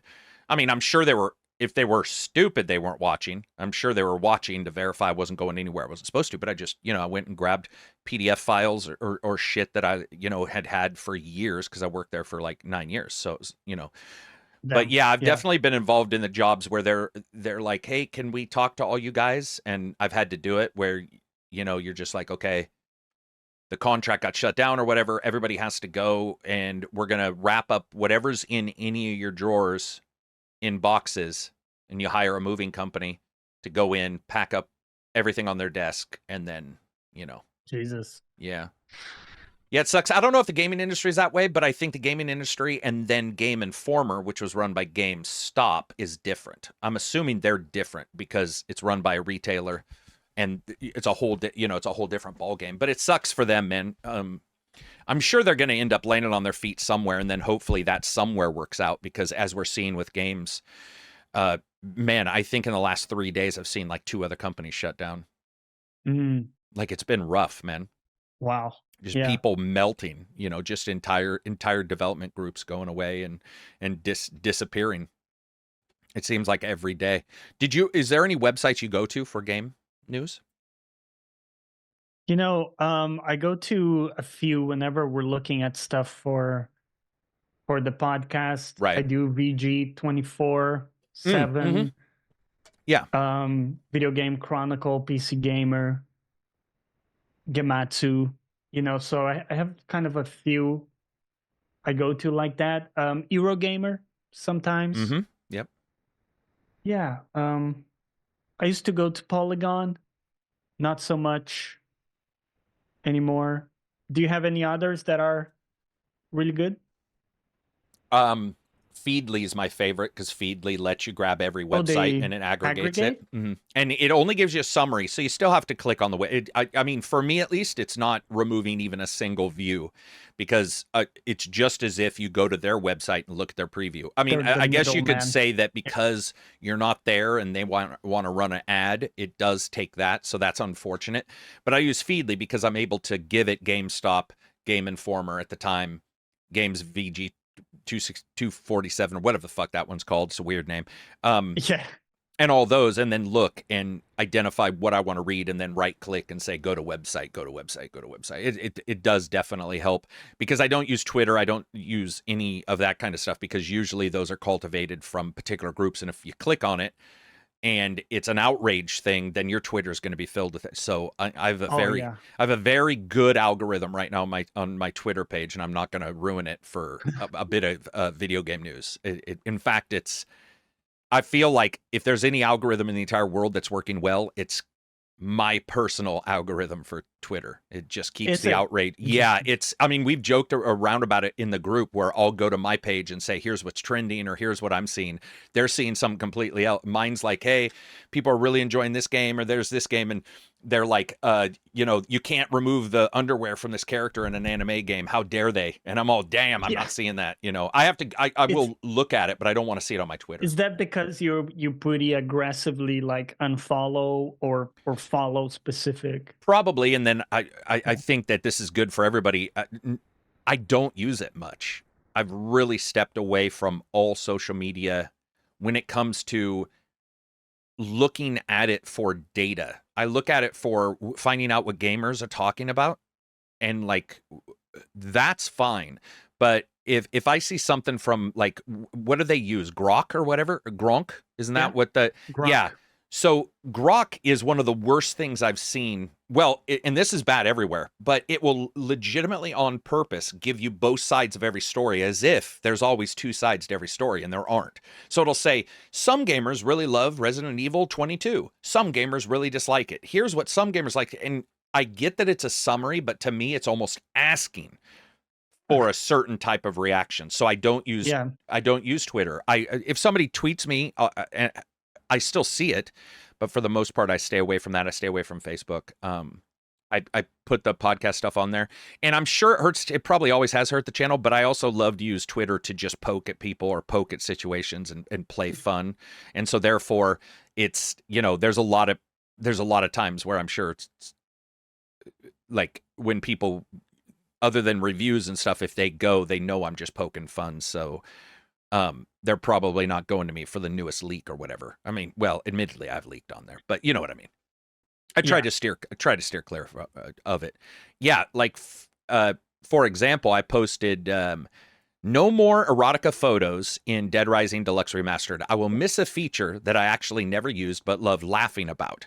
And the very first post was, diversity, inclusion, DEI or whatever. I can't remember what that stands for. Diversity, blah blah blah, and inclusion, equity and inclusion, something like that. Yeah, equality. And the moment, first post, like, and of course I knew that when I posted, like, I knew that was gonna tweak people, but I do find it funny as a removal, so I was fine with that one. I don't really mess around with websites. Like, I don't feel that it's there's, or not websites, but Twitter. It's not really useful. I'm trying to think if there is anything. Yeah, I think Feedly's the major one I use. Also, I want to tell people I got a new controller, and I think it might be my favorite controller ever. So let me get this name right, because it is a company that is it is a company that is not widely talked about. It was the first time that I had heard about it. I'm even trying to remember what it's called. Give me a second. This thing, I have to look up how I ordered it, controller, in my email to even see what it's called. So, oh my God. Do you remember what it's called? Dude, I'm trying to find it. Okay, there we go. It's Listen to this. It's called the FlyDigi Vader 4 Pro. So, FlyDigi Vader 4 Pro. Dude, I love it. So there's a couple things that I like. First, it's got 2 extra face buttons, which you know me, I'm always bitching about not having the 2 extra. They're macros, anything, they can be set to macros or they can be set to single buttons. On the back, it's got 4 down here. Now, I'm not a fan of the 4 on the of the 2 on the back right here. I would rather have them under a pinky. I actually think that's more comfortable, and I've already noticed there's a couple times where I have to move my hand slightly to hit one of those, which I'm not a fan of. However, this thing has pretty much, at least so far, everything I want, including probably the best thing, which are these dials around each gamepad. And what those dials do is they completely adjust the force needed to move the character. And if it's all the way down, they're almost too slick. Like you push to the right and it's like smooth, almost no resistance. I mean, as low as possible without the gamepad falling out or the game stick falling out. But if you turn it up to max, there's a fidelity there, especially when you combine it with the software, which lets you adjust the polling rate up to 1,000 pulls per millisecond or per second. And dude, I got to tell you, this thing is awesome. Like, its software is awesome. All the macros you can set up are awesome. Well, admittedly, I don't use a ton of macros because the games I play don't. I guess a fighting game would use macros, but like for Far Cry 5, which I was playing with it last night, I mean, there's no macro you need. You know, it's just you're holding a button to switch a weapon. But the gamepad itself also has an anti-drift mechanism that's built in. It's got sensitivity measurements of all kinds. It's got locks for the triggers, which some people like locks for the triggers. What's your thought on locks for a trigger, where it locks into it doesn't move, it just clicks, and instead of going all the way down? You ever use one of those? I haven't tried those. Would that be for shooters, that type of thing? Yeah, so any shooter where you want to turn it into a button, right? Where you don't want it to be the full down press. You want it to just click down. The only thing I've noticed is if I have it on and I barely press it like this, because you can't press it harder, I've noticed that it doesn't feel as good when I'm trying to aim in like Far Cry. I actually sort of like the hold down because then I grip the controller. It's just a usage thing, I'm sure. Yeah. But you can do that on it. Dude, this is fantastic. Like, legitimately better. That I was using the Xbox. It feels better than the Xbox. I like the Xbox controller, but I swear to God, I was noticeably better on aiming with the gamepad. Like, there were little bits, and then gyro is either on or off, but you can press a button to turn it on. So when you aim with a gun far away, if you hold down a button, any button you choose to be the hold down, you can then use gyro to add little changes. So you can do a sniper shot normally where you zoom in and you take the shot. Adjust it. But if you want, you can also then hold down a button and slightly adjust it. And I've found that tracking enemies like that are medium range to far, you know how medium and far your gamepad's usually set up for one or the other, because setting up for both doesn't really seem possible just the way gamepads work, because it's either too far or too short, depending on your distance. This is like, it really doesn't matter. You just aim down sights, hold the button, and go, burr, burr, burr, and it works. And it works really well so far. Like, admittedly, I've had it for just a couple days, but man, so far I could not be happier. It works on the Switch, Xbox, and PC. I don't know why you want it on the Switch, but it does. Like the buttons, do they feel a bit more like mechanical, like a bit more tactile than the normal? No, I would say the buttons. So on my Xbox lime green, the button goes snick.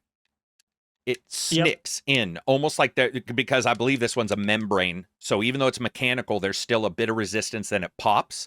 There's zero pop on these. It's just the button. Now, I don't know what people like or don't like. It did take me a little bit of getting used to, because I do, weirdly enough, like the pop that goes on an Xbox controller. There's something about it that I think it's my brain hearing the pop and then also just feeling that. These are just, they're on. Like, there's nothing. It's just a smooth press down all the way. So that would be something people might need to become accustomed to. But I got to tell you, man, pretty much does everything the Elite does. It's got better, from what I can tell, it's got better, what do you call it, reliability. It's just awesome, man. What are you using right now for your controller? I'm currently using an Elite 2. I do like it. It is hella overpriced, right? Yeah. But I like the grips. It feels a bit more like metal-y. It's a bit heavier, Yeah. which I really like. And then I also do like, you can see I've removed the back paddles from one side and I use the ones on the other. Makes sense. Because what ends up happening is that I only use one Absolutely side, agreed. basically. Yeah. And I don't want to accidentally hit on the other one. So, for example, when I'm playing a Souls game, I hold the back paddle to sprint. Gotcha. Because we normally need to hold the B button, right? Yeah. To sprint. And if I do that, I can't also control the camera. I have to do the weird claw grip for that. Hopefully that makes sense. That makes absolute sense. I switched the sprint on mine too. Yeah. So you were I saying, like go ahead. pedals. People only on audio. Go ahead and explain what you were saying. Just for people on audio, if you play Souls and you want to sprint, you have to hold down the B button while also adjusting the camera with the joystick, and that you have to do a weird claw grip for that. Gotcha. Yeah, dude. I mean, so far I'm liking these, and I think any competitor to the Elite is good because the Elite is overpriced. I do think the Elite's pedals, as well as a pedal adjustment I bought for the Xbox, that's like $19, is better than the Elite's big pedals. I'm not a fan like you are. So there's some issues there. The one positive I have to say is the Power A, which is probably always going to be my favorite fucking controller ever. The Power A Xbox has both buttons down here, and it means if you hold it weird, it doesn't matter. You can still hit those buttons because most people use a ring finger to solidify the right hand. So you can still hit that button. And I feel like that's the best. I feel like even better than paddles. I love that having, and that's the one thing the Power A has, is it has 4 buttons lower down here so that no matter how you're holding the controller, even if you're twisting or for gyro, you can always hit those buttons. That's something I can say here. Not as big of a fan of these. I mean, they're even, I get, it's basically pressing it like this, which I don't, it's not natural. So you're saying I still use them. You kind of have to a little push bit, up yeah, into, yeah. So this one's like this, and then this one is like, it's hard to even show you. I guess you could even drag, but what I do wish they did. So it's sort of this button that's got a ramp. If they had smoothed the ramp out, then you could almost flick it, and I would probably be even happier with it. So if I could press it by just going like this, and right now you really can't do that. You have to sort of make sure your fingers above it. You have to push into the controller a bit in a way, which is... I think, it's weird, right? It's a bit uncomfortable. Yeah, I would agree. But, dude... I'm looking at it. They have 2 models. They have the Apex 4 and the Vader 3 Pro. I think that's the one you have. I have the Vader 4 Pro. Oh, 4. There's a new one? I'll tell you what, Johnny. Of all the things on this, the best is the rings. So whichever one has the rings to tighten. And that's the Vader 4 Pro. Dude, it is legitimately good feeling. And one of the reasons why I think that is because we always jump into sensitivity settings on gamepads. Well, this is in a weird way sort of adding your own sensitivity. Also, if you wanted, I'm not going to do this. You could do it on the fly because you can twist it on the fly if you wanted to. I would never do that, but you can technically twist those. The other thing I thought was cool, you can set up a macro button to switch entire setups. So imagine in Just Cause, or let's talk about Cyberpunk. You're driving in Cyberpunk. Whenever you lean out of the car to fire at people, I've always felt that games where you're driving and firing, it never feels good. It never feels as good as it should with you driving a car and leaning out. Sensitivity is usually wrong or something. This lets you literally press a button to switch to a completely different mode. So you could set up a driving mode with completely different button presses on this and then press one button. So the moment you jump in a car, you press that button. Now your sensitivity is much lower, so you can make more finesse moves, or your buttons do different things. You can just do it on the fly, up to 4 settings, up to 4 profiles. Am I paid for this? No, I am not. I didn't have enough time to ask them for an affiliate link. I wouldn't do one anyway. But yeah, they're awesome. I don't know where you can get them either. I don't think I didn't find mine on Amazon. They were out. I found mine on in the UK. Gadget they Hyper. Do have them in Amazon. Oh, there you go. But they come imported, so you have to pay extra duties and stuff. Gotcha. So people know. But yeah, it's cool, man. I like seeing some innovation. Dude, I just playing with it now, I'm like, I can't describe the difference in that feeling of having a good, nice difficulty moving the gamepad. I do not in some games. Obviously, if you're like the joystick, you mean? Yeah, being able to move that. Also, the D-pad is really good. I have not got to do many fighting games other than Injustice, but I will say it's better than this one, which is the Xbox. I know they've improved the Xbox digital pad, but I'm not a big... It feels about the same, but there's something about the... I don't know about you. Well, you don't do a lot of fighting games, but the diagonal in my Xbox never felt as good as I wanted it to. But that could just be this one particular Xbox controller. Yeah, I know what you mean. Who knows? Yeah. And then battery life, I haven't been able to kill it yet. So I can't tell you the battery life. I didn't get a ton of time to play it, but the battery, that'll be something that I'll have to hit. That is one thing I like with the Elite. It comes with a little dock that you put it on. So when I'm done playing, I just land it on the dock and it's always charging. Maybe that's why it's more expensive, because there's a dock for this, but it's $29. So if you add 29, you're coming closer to the Elite's pricing. Yeah. It's still pretty good though. Yeah. The pricing is good. Yeah, the pricing is good. And I don't want a dock just because my desk is a disaster. So the idea of having, I wouldn't even know. I have a Iron Man over there with his hands held up, and you put your gamepad in that. And then I have a USB-C going to the back of that, and I use that because I don't even have space. I mean, this is just game controllers, wires, and batteries, and podcast shit. So I don't really... My desk isn't like yours. You were posting your desk in it's a bit cleaner now that dude, just having one computer instead of two has been really nice. Gotta ask you though, does it get dirtier over time? Was that a manicured picture? Was that a hey, here's my... that's pretty accurate. Okay. Yeah, I do keep it clean. I mean, I will sometimes have more stuff, so it becomes a bit more cluttered. But that's about it. I do keep it clean, at least. What do you use to clean it?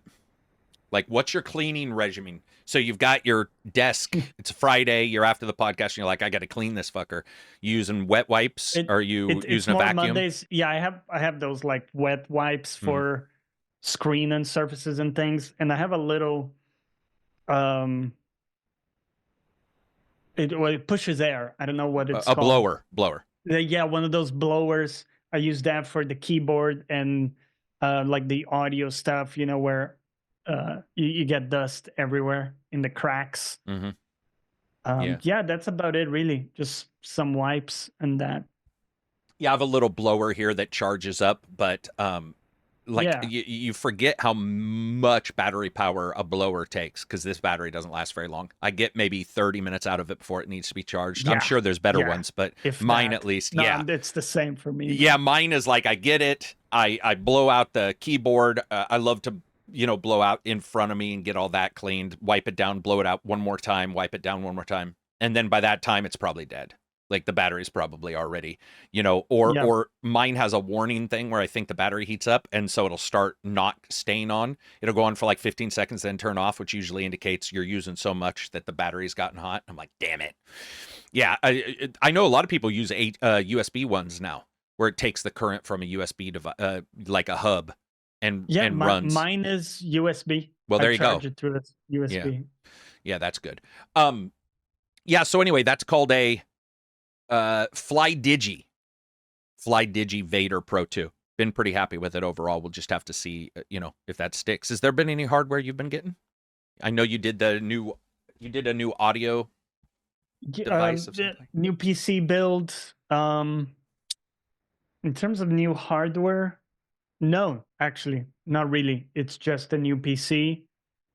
Everything else has been kind of the same that I already had. I'm pretty happy with that audio interface I've been using. I told you the Rodecaster Pro 2 is pretty good. It's got some great faders and stuff. Love a good fader for audio. Yeah, that's about it really for hardware. Yeah, I feel like hardware's sort of come to a, like, not a head, but it feels like we're at this point where if you're buying anything, it's reiterating on the same. I mean, because they're all using the same. I was talking to Zariel in chat about like HDMI, and I was like, it is funny that we've been stuck with these particular setups or what have you for a great deal of time.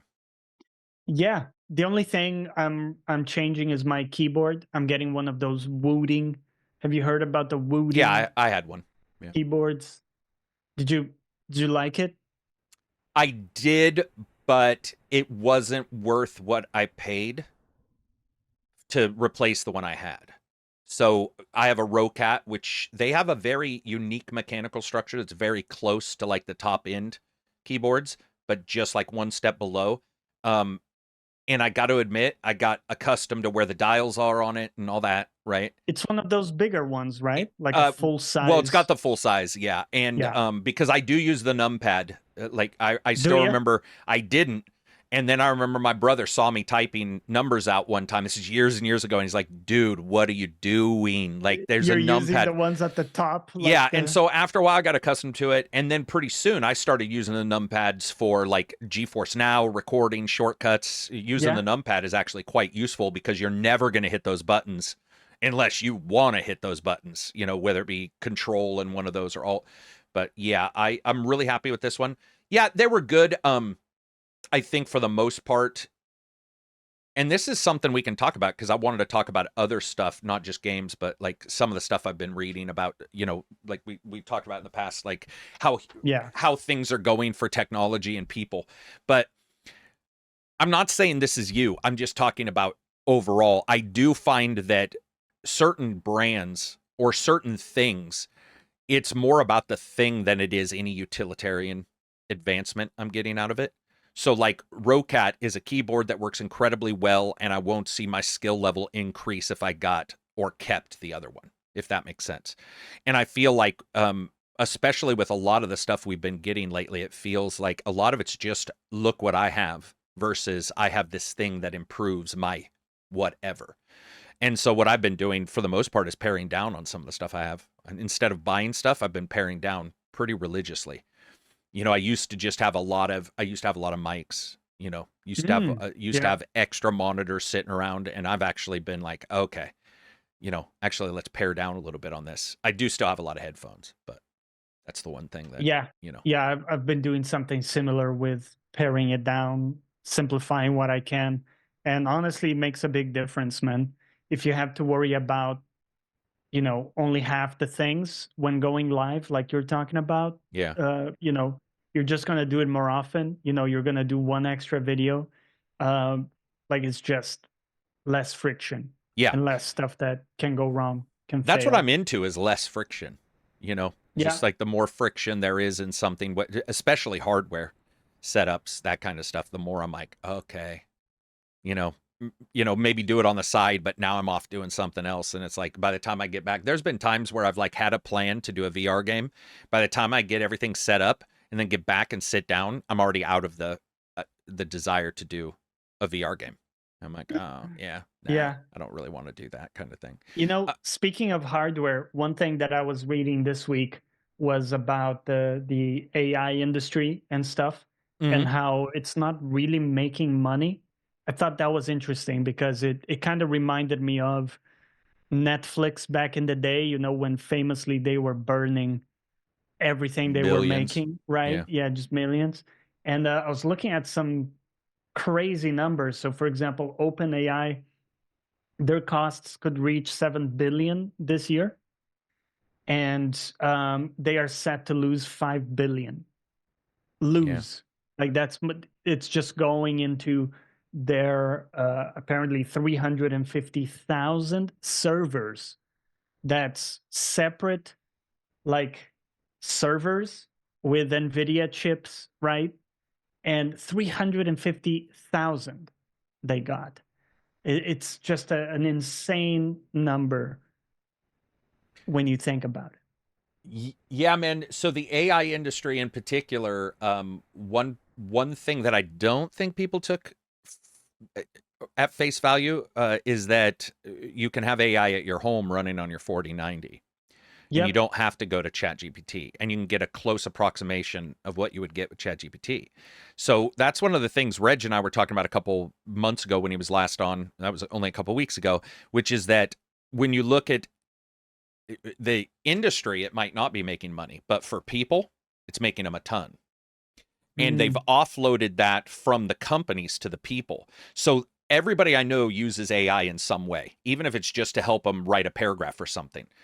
That's helping them, but they're not using ChatGPT for it. The money is not going into ChatGPT because ChatGPT and all of the work there has gone out to people's private PCs. You can run this large language model on a private PC. You can run a chatbot on a private PC. The difference isn't necessarily that it's almost like open source, where there is no requirement for the company. They made themselves redundant quite quickly. Now, will the next iteration make them once again be big? Oh, for sure. Like there's already stuff we know of that's coming that you're like, okay, that is going to change things. But when you can, let's say, make a thumbnail at your home that is very close to the thumbnail you can get for $20 a month on some AI website, it makes more sense for somebody to say, I just need an idea. I'm going to do this myself. And that money's not going into the industry at all. And we knew that, right? It's the same thing with like voice actors saying, oh, we want to make sure AI isn't, it's like AI's out, man. It's gone. It's out. It's in our homes. It's in our PCs.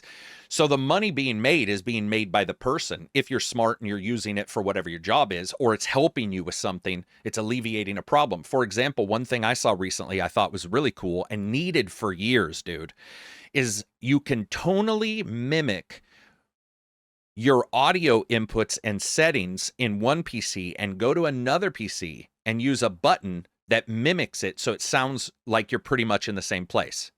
So what it does is it reads all your audio from recordings and says, this is the reverb in the room. It's a little like the Audio Sense that you and I both had in, I still have the Roland, but it's like that, right?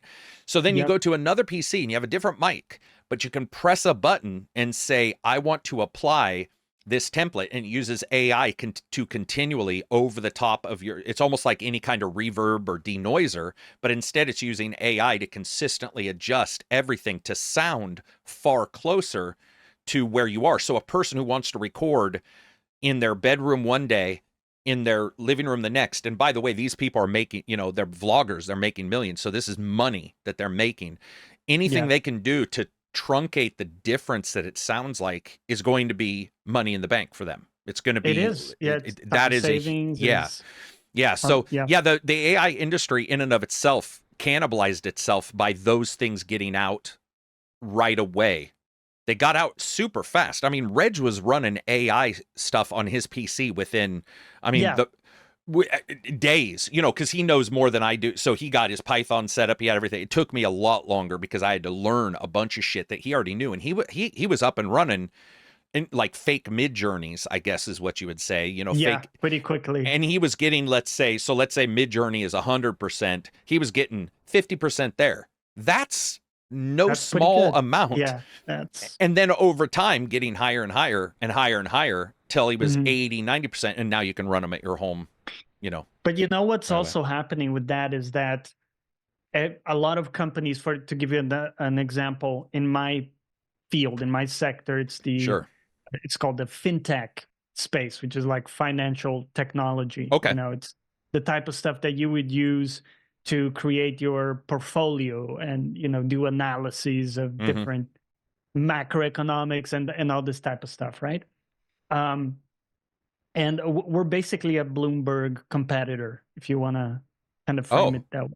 All right. And what's happening in the space is that the AI explosion means that everybody needs to invest in AI because nobody can afford to not doing so. Right. Because the potential cost of AI becoming a huge thing and us not having invested in it it would mean we're dead in the water, right? If Bloomberg has an amazing AI suite and we got nothing, we're just completely displaced, right? We're dead. Yeah. So it's this interesting like race where everybody in the space needs to invest very aggressively into it because the cost of not doing it is potentially devastating. But actually, zeroed it out. No one is making that much money from it right now, which is really funny. So everybody is investing, billions, right, in this area. But actually, not a lot of money is being made from it, which is a very interesting situation. But that's a difference, I think, between investing in something and expecting an immediate return, like a gamble. Yeah, it is. I guess it is kind of a gamble, right? It's maybe a bit of a bubble. It is we're treating it like a gamble, expecting instant returns. The people I know who are like, do I have fur in my beard? No, it's just gray hair. So when you look at the companies that I know who are using it, they're using it as an investment. The plan is to continually use that to augment the people that they've got. Yeah. That alone is improving. Well, for example, we used to use spell check for years prior to AI. Just say this is spelled in, and so it's one extra step a person doesn't have to do. If they're getting your business letter, they see it, and instead of them looking over your stuff, it highlights if stuff spells wrong, they move on. Now with AI, you can do more of that. But the thing is I think everybody thought AI was going to replace everything, and we have seen entire companies remove their CSRs. That's my old job. Prior to this one was setting up call centers. Yeah. And I can tell you that it's not that they're making money in the same way that we think. It's that they're saving money by no longer employing people. So let me give you an example. You spend $20 million for some AI suite and a programmer to put it in all your back ends. It may appear like you just lost $20 million, and your revenue may not go, or your profits may not go up by $20 million the next year, but your costs may go down by $20 million. Yeah, true. Or half of that, or what have you. And then you're prepped for the future where you can use AI to replace, whether it be chatbots. I think all of us know that a lot of, at least to me, I've never assumed it was going to instantly replace. But I can say, I don't know of a single company, that isn't in some way using it for something. That's what I think is mind-boggling, is that it is. But here's the thing. It's become now synonymous with business. It's essential. And the weird thing is you're not paying anybody for it. So of course they're not making money. OpenAI doesn't get anything. I go to Hugging Face, which has all the AI large language models, and I download it onto my PC. And if you have a company network administrator, you tell them to do it, you get them a couple 4090s, or you rent a server base for them to run it. That's done. You're done. And now you just start looking at places where efficiencies are made. Do you know one place where it's mind-bogglingly good? Show notes for podcasts. Even Zoom has it. And I tried it on Zoom and it works great, but I actually have another program that does it for free. It's already on the website. And it does every note. It fully dialogues everything we say. And then it'll go like, here are the main things, how long. Carrick expressed, extreme interest in this controller. Johnny expressed extreme interest in Deathbound's issues with 4 party members.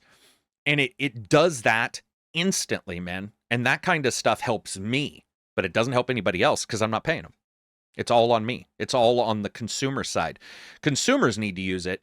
And I think this is also going to help when you look at people doing stuff like even writing books, editing books, where you can edit and say, what I love doing that's super useful is you upload a paragraph and you say, my main point is trying to explain, I'm not going to do a sponsored video, but I would love to cover their game anyway.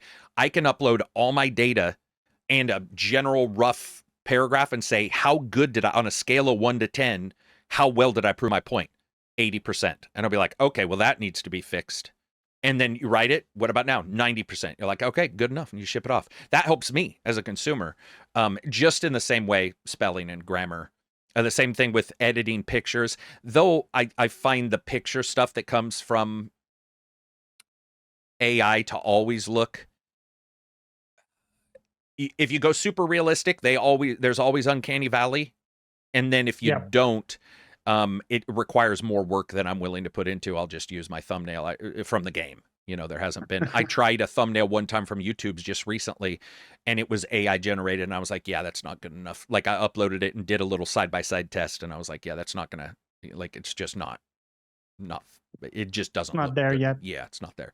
What I would love is ones that look at your videos and say, hey, listen, man, this isn't just metrics. We're looking at everything, and we're trying to identify, and you've got a particular video type that does really well in the first 15 minutes. Maybe you should do this more often. And there's websites that try to help you with that. and there's add-ons, but they don't do a great job. They're really just crunching numbers, and crunching numbers is not the same. It's hard to crunch a number and say this is why the Beatles have a great hit right here, because you'll be like, that's a song about a fucking cat. Why is that good? And they'll be like, well, the metrics point it's good. And you're like, that's not what I mean. Yeah. I need to know. Yeah, some stuff is not replicable. Right? And it's not breakdownable in numbers. But if you have something, look at it, look at the numbers and say, suggest why. I've been able to do that with multiple things. Why is this paragraph? Why do I love this paragraph in a book? I love doing that. I've taken Altered Carbon, broke down a paragraph and said, could you tell me why does this paragraph speak to me? And they'll be like, well, it's because in the first 3 sentences, there's 2 examples of alliteration, which because of your last comments with me, you apparently like. And I'll be like, well, fuck, I do. I do like that, especially well done alliteration. I think it's awesome. I love when speech writers know how to do it, or opposing opposites. And I'll be like, oh shit, that has opposing opposites. I like that. That's really interesting. There are some really counterintuitive things like that you may find about yourself that you didn't expect. You know, when you do that type of analysis, you might find that, holy shit, that actually does work to, compel me. And some unexpected stuff. One idea I've been playing with this week is repetition. It sounds kind of bad, right? When you say repetition, well, you don't want to be repetitive, but actually, when you start to look at stuff, you find that repetition legitimizes. Absolutely legitimizes. Look at songs. The reason songs get stuck in your head is because there are themes or melodies that get repeated throughout the song, and they happen to stick with you. And this is why, for a long time, I had this idea that I was going to make songs that don't repeat. They evolve. So they start somewhere and they end somewhere else. I'm not repeating a chorus. And actually, they don't work very well because the repetition legitimizes. The fact that you recognize the melody from the intro or whatever, that actually plays a role in that. And we see that in movies where they will say a joke in the beginning and they repeat it later. And now it has some meaning because it's recalling that moment from before. But now the characters have been through so much and it's bringing it, full circle back home to a familiar place. So repetition, as an example, there is a really powerful thing that's counterintuitive. You might not think that repetition is good, but actually, it's a really good, resource. It's funny because I started saying no sponsored bullshit again. And the reason why is because I was doing it. It was familiar. And then I was like, well, people know. And I stopped, and we now have people who are like, hey, did you get paid for something? I'm like, oh, fuck, repetition. There is something. Also, what I would say about music, even more interesting, because somebody may listen to that and be like, well, actually, I like the solo in this song. Correct. But to me, that's like a bedspread that's really comfortable, but the design in the center is amazing. And when you get a song where the repetition is there building the bones, but then you get that incredible high point, the only reason you know that's a high point is because the rest of it is a solid foundation of repetition. And so and you get the non-repetitive part that causes the human brain to go, what? And then it goes back down. You're like, wow, that was fucking impressive. Yeah, it's like the scaffolding, it's really interesting.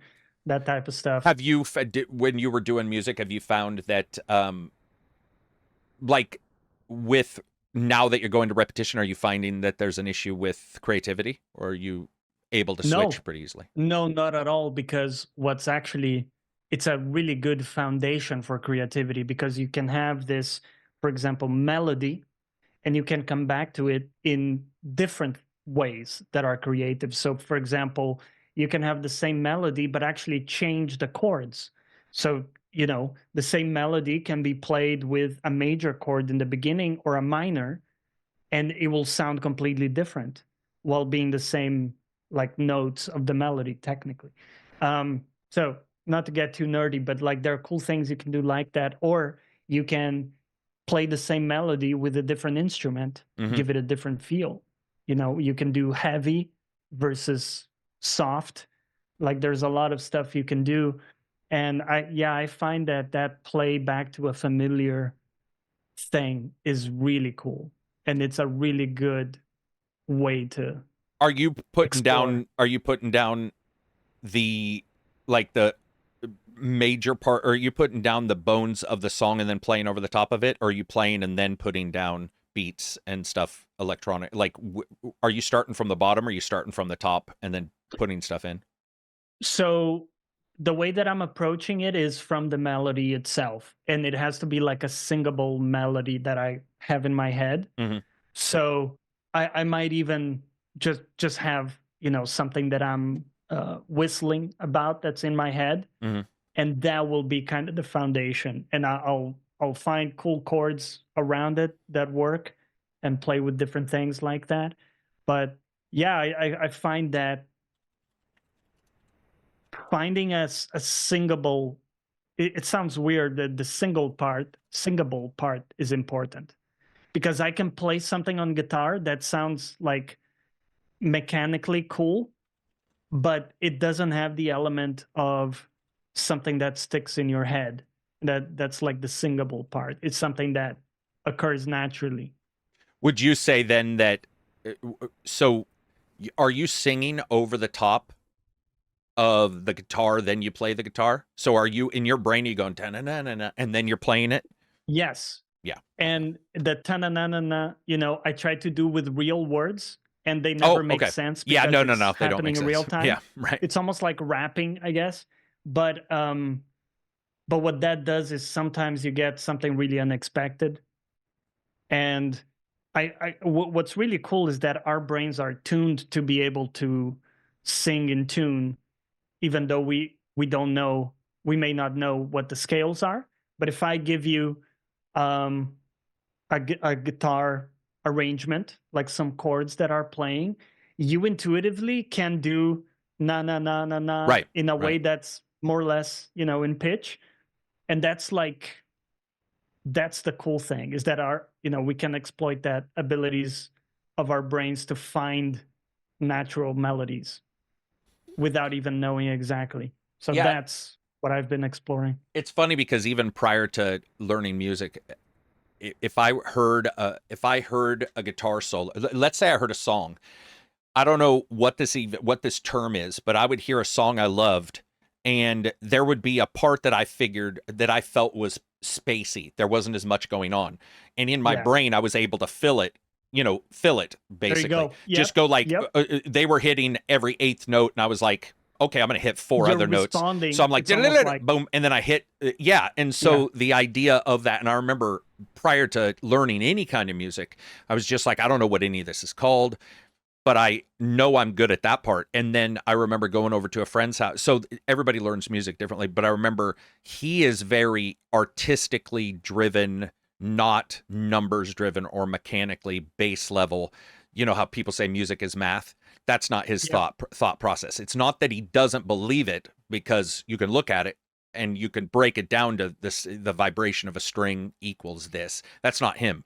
He's like, he'll just listen. So one time I wanted him to do music for the podcast. So I was like, I like this particular 8-bit Castlevania song. Can Yeah. you guitarize that bitch? Can you like throw a lick on there and make it I sound? love that. I'm gonna steal that. Can you guitarize Yeah. it? So I was like, Because because that's what he plays, and he's a that's teacher of actually guitar, what I'm and he was really able to do it. interested in right now, is taking a singable melody that's happening like from just in my head Mm-hmm. to guitar. So I'll sing a shitty melody that's stuck in my head, and then I'll take that and I'll play that on guitar. And a lot of the time, there will be something interesting there that I wouldn't have found if I started on guitar. Right. Because the thing is, when you're playing on guitar, you know this, it's all very kind of boxy. The structure, there's a physicality to the fingers that, like, you're gonna go down a certain direction, you know, based on the scales, you know, based on your Right. familiarity. But you kind of break out of that mold when you do the singability thing, you know, when you're just That's why anyway.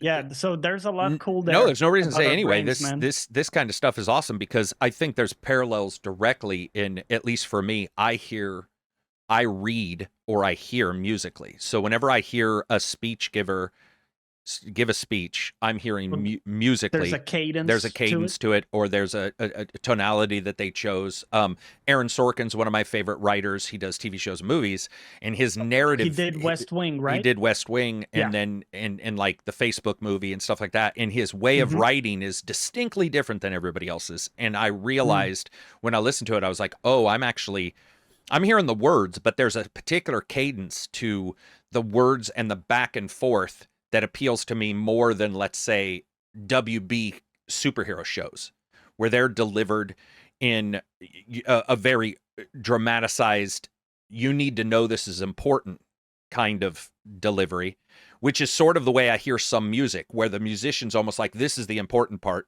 This is where I'm going to talk about my heartbreak. And you're like, okay, I get that.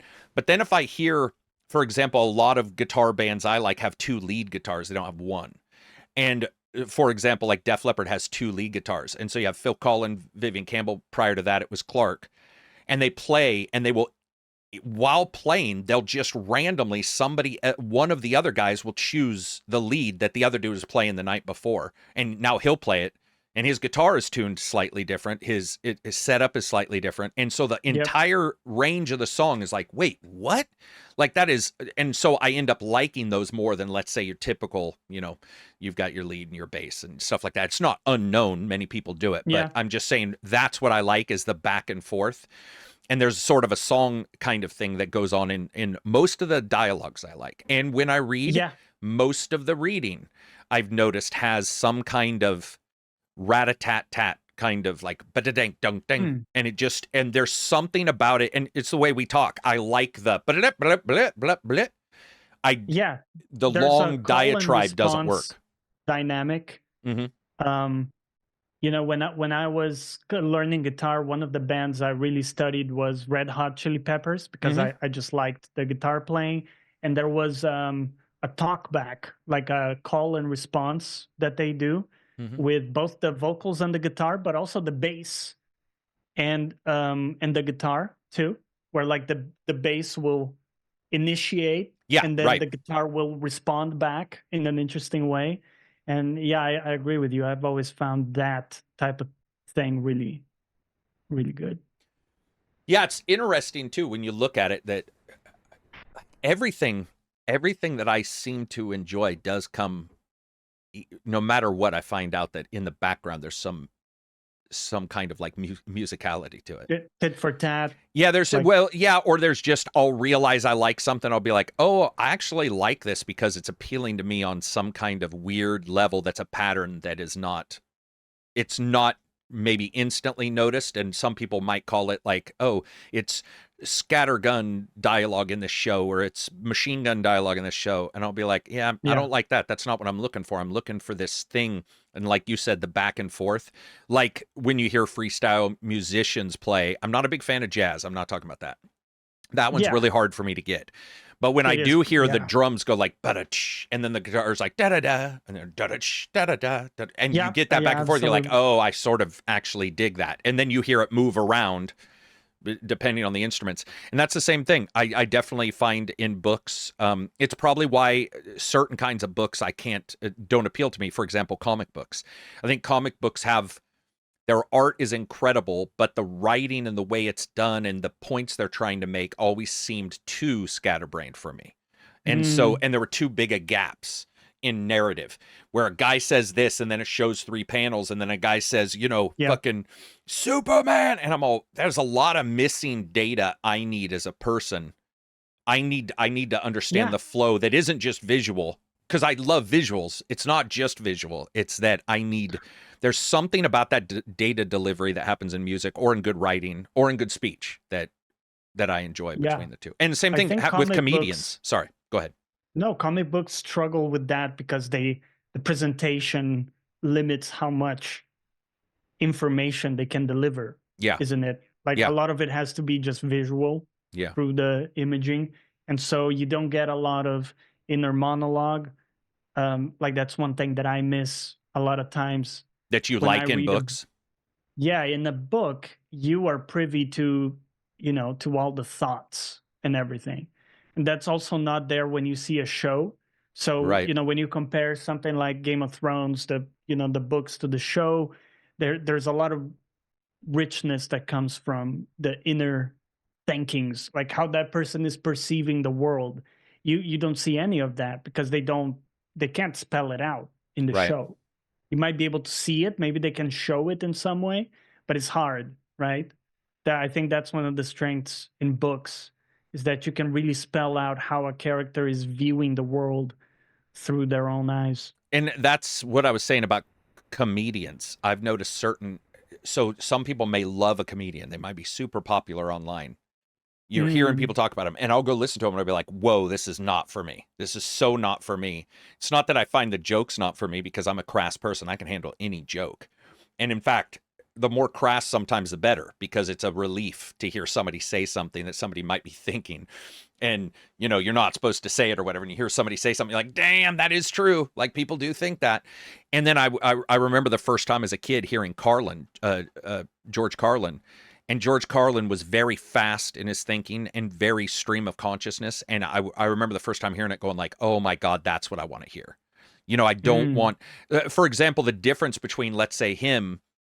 Now, this is an old style. There's not many people who deliver like him anymore, other than maybe Bill Burr. But when you hear Chappelle has pauses, and you're supposed to know he's a child. He loves to pretend he's a child, and you're laughing along with the pause. Yeah.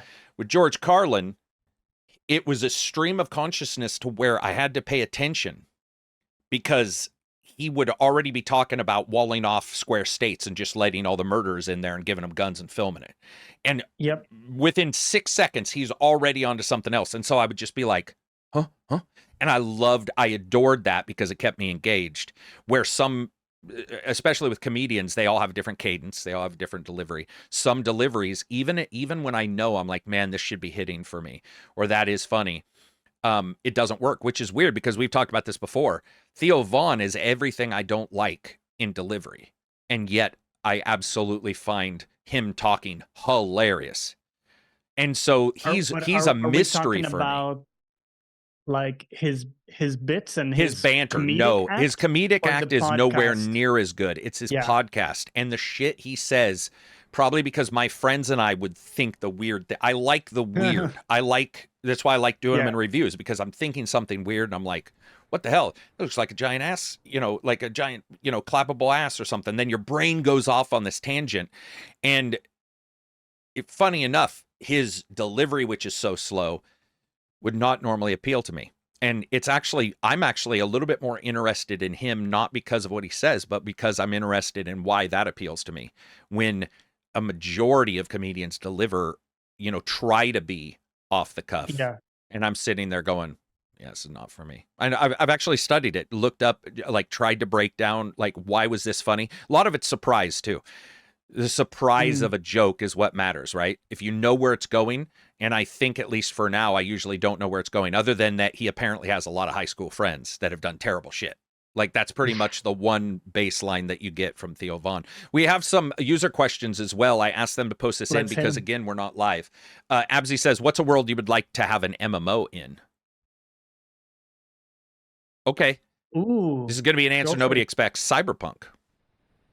Yeah.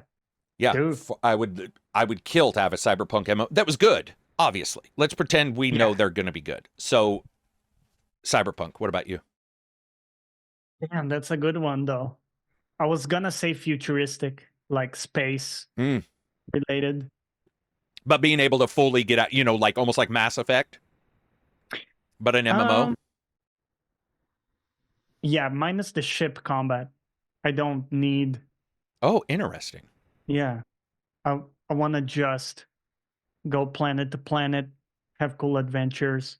I don't know what it is, man. The ship combat stuff, unless your game is fully about that, like Everspace, they did a good job, I thought. You feel it always feels weak? I feel it's weak. Unless you're going all in on it. Don't, because for me, like Starfield, it didn't add anything. It was actually like a bit of a hurdle to get past, to get to the good shit. Right.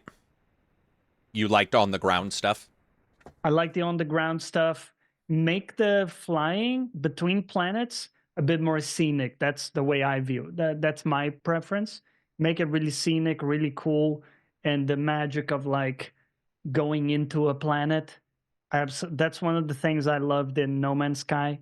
There was something about almost like the fear awe and the when mystery and fear. Yeah, that you're approaching a giant fucking planet and you're slowly entering its atmosphere. There is something almost terrifying about it because you don't know what you're about to see. You don't see into the planet through the atmosphere, so you're kind of traversing that and you're like, whoa, what's going to be on the other side?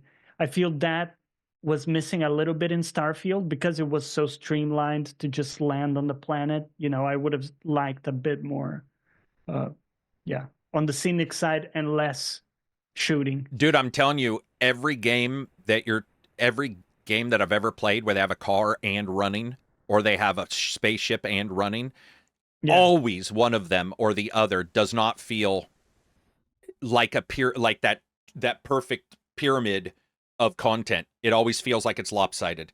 It always feels like if you are initially going for a space game, but you're also on foot, then the on foot lacks a little bit. If you're going for a space game that has on foot and RPG, the RPG lacks a little bit. GTA, for instance, I like, but GTA feels shallow in all elements. And luckily it's wide. There's a lot of weird shit to do, like tennis and stuff like that. But if they're truncated down, which by the way, I have no issue with. In fact, I think they've hit it right where you get into a car in GTA and I can do what I expect to be able to do. That to me is a sign of masters at work. When I get on a horse in Red Dead, I can do exactly what I expect I can do in Red Dead. When I get off the horse, I can do probably more than I expected, but still do what I expect. The simulation is at same levels. When the simulation is at dramatically different levels, for example, No Man's Sky, the moment you get in combat, you're like, this is horrendous. This is not, right? True. So you feel that difference in the levels. And for me, an MMO that would be space or an MMO that would be cyberpunk would have to hit it all. And I just don't know if it's, I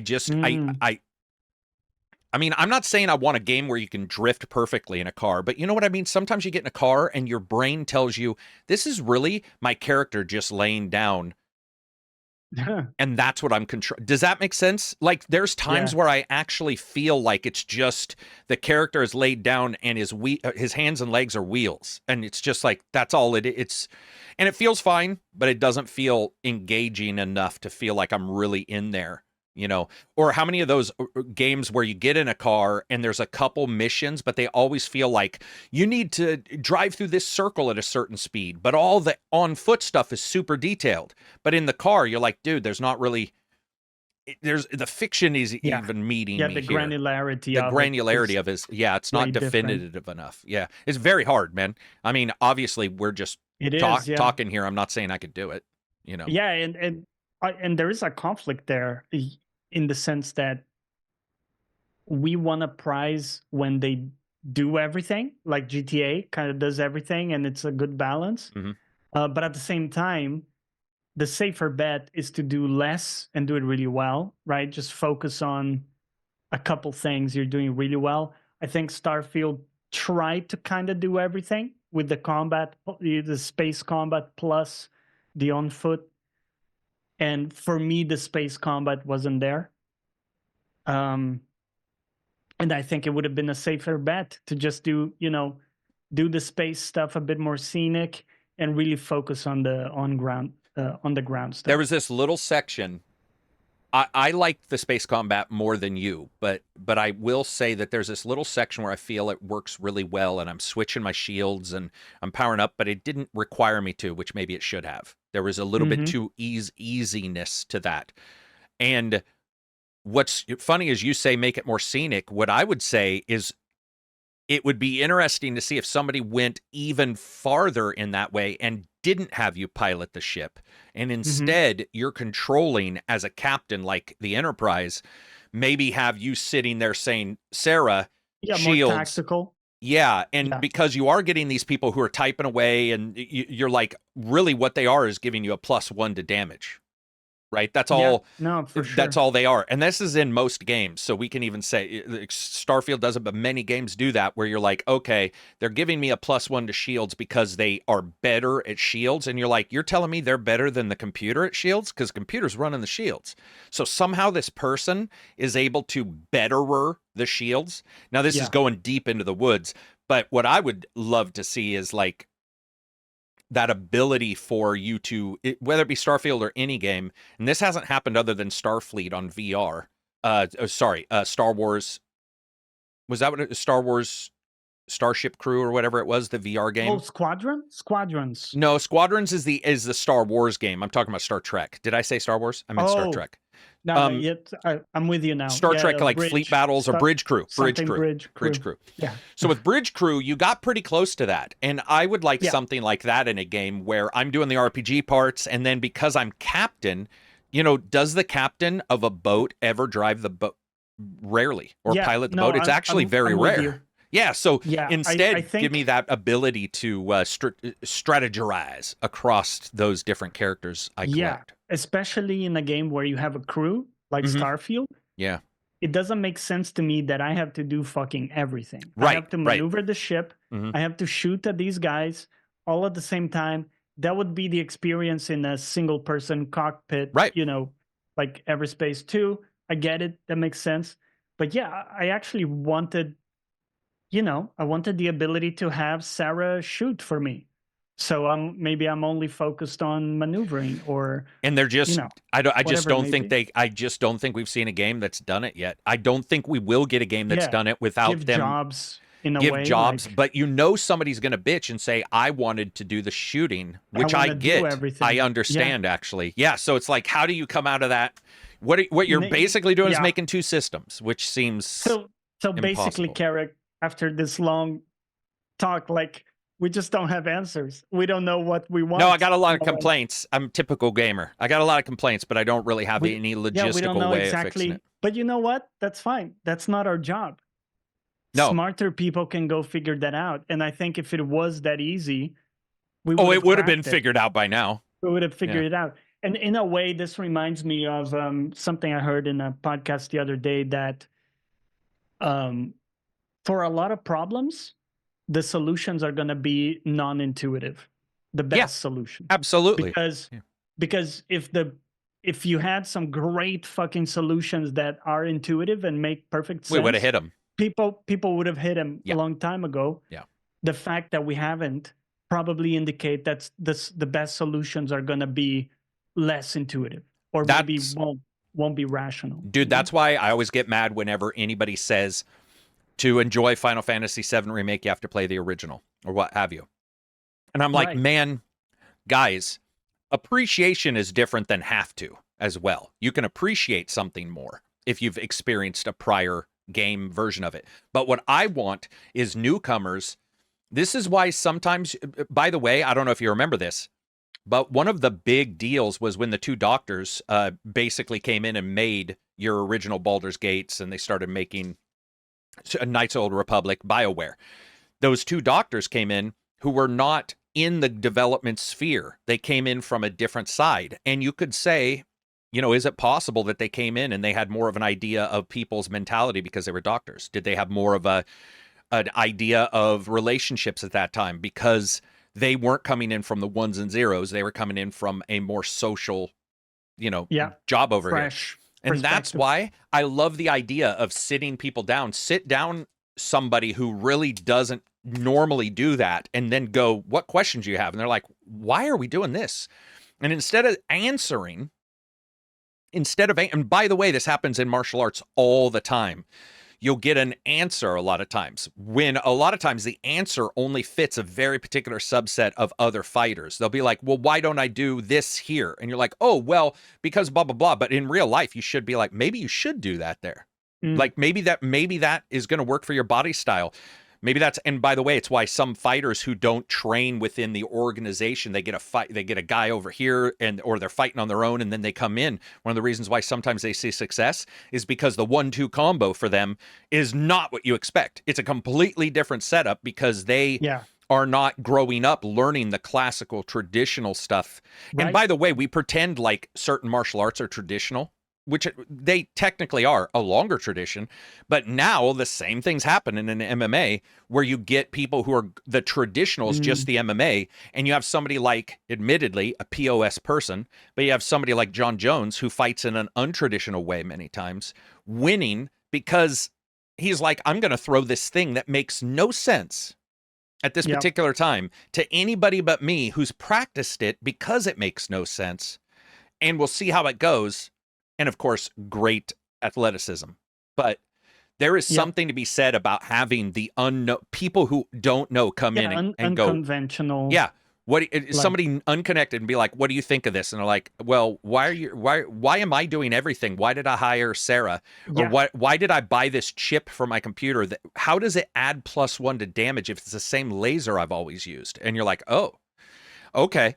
Because that convention has been so ingrained in everybody for so long that they just accept it. And for new people, they come in. A lot of good martial arts movies are based on that premise that, like, the weird guy from the countryside who hasn't been, like you said, he hasn't been brought up amongst all these pieces of convention that everybody does, and conventional knowledge.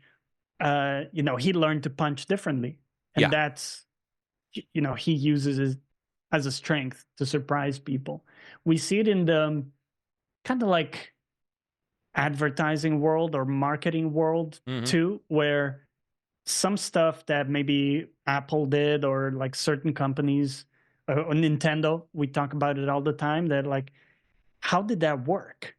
Right. But it did. Like they did something weird and unexpected that realistically, it's not that replicable, but it worked really well for them. So I just saw an Amazon commercial that blew me away, dude. So I'm using Tubi, which is a free streaming service. So they play commercials, and I don't use an ad blocker. It's free. So I let the ads run. This Amazon commercial cracked me the fuck up. It's a lady talking about her kids and trying to save money because they're monsters. She's like, so spend less on your little She's talking about literally like, she's talking about her children as if they're monsters, and they're not what the current zeitgeist is of everybody is perfect and your child's a little hero. She's like, and at the very end, it ends with something along those lines. So, use here, spend less and on your, the kids who won't care. Because she makes him a sandwich and he's like, seriously, bologna? And he throws it down. She's like, oh, because kids are like that. Now, admittedly, that's anti, and anti already sells. So it's not too surprising. It is surprising Amazon did it, because I don't think I expected them to be the ones doing that, but it is an expectation. It's not too surprising to see a commercial do that, but it actually worked on me. I didn't go to Amazon buy anything. I just paid attention. I was like, did she just call her kids like, she calls them some like ungrateful little, whatever she calls them. It's not a cuss word or anything, but I was like, wait, what? And it caught me, and I was like, oh, dude, that works. In the way uncommercial works as well is like Disco Elysium. If I was to tell you about Disco Elysium prior to us seeing it, you would say that is flatly a game that will not work. That is so not working. It's not working. It's like it will not work. You're going to die from reading a book. You're going to die from trying to put a shoe on. No one's going to want to play this. We're not going to explain to you the world. And when we do, it's going to be exposition dumps from your own psyche. You'll be like, it's going to apply to 1% of people. And they're probably right. But what happened was, 1% of gamers is a lot of fucking people.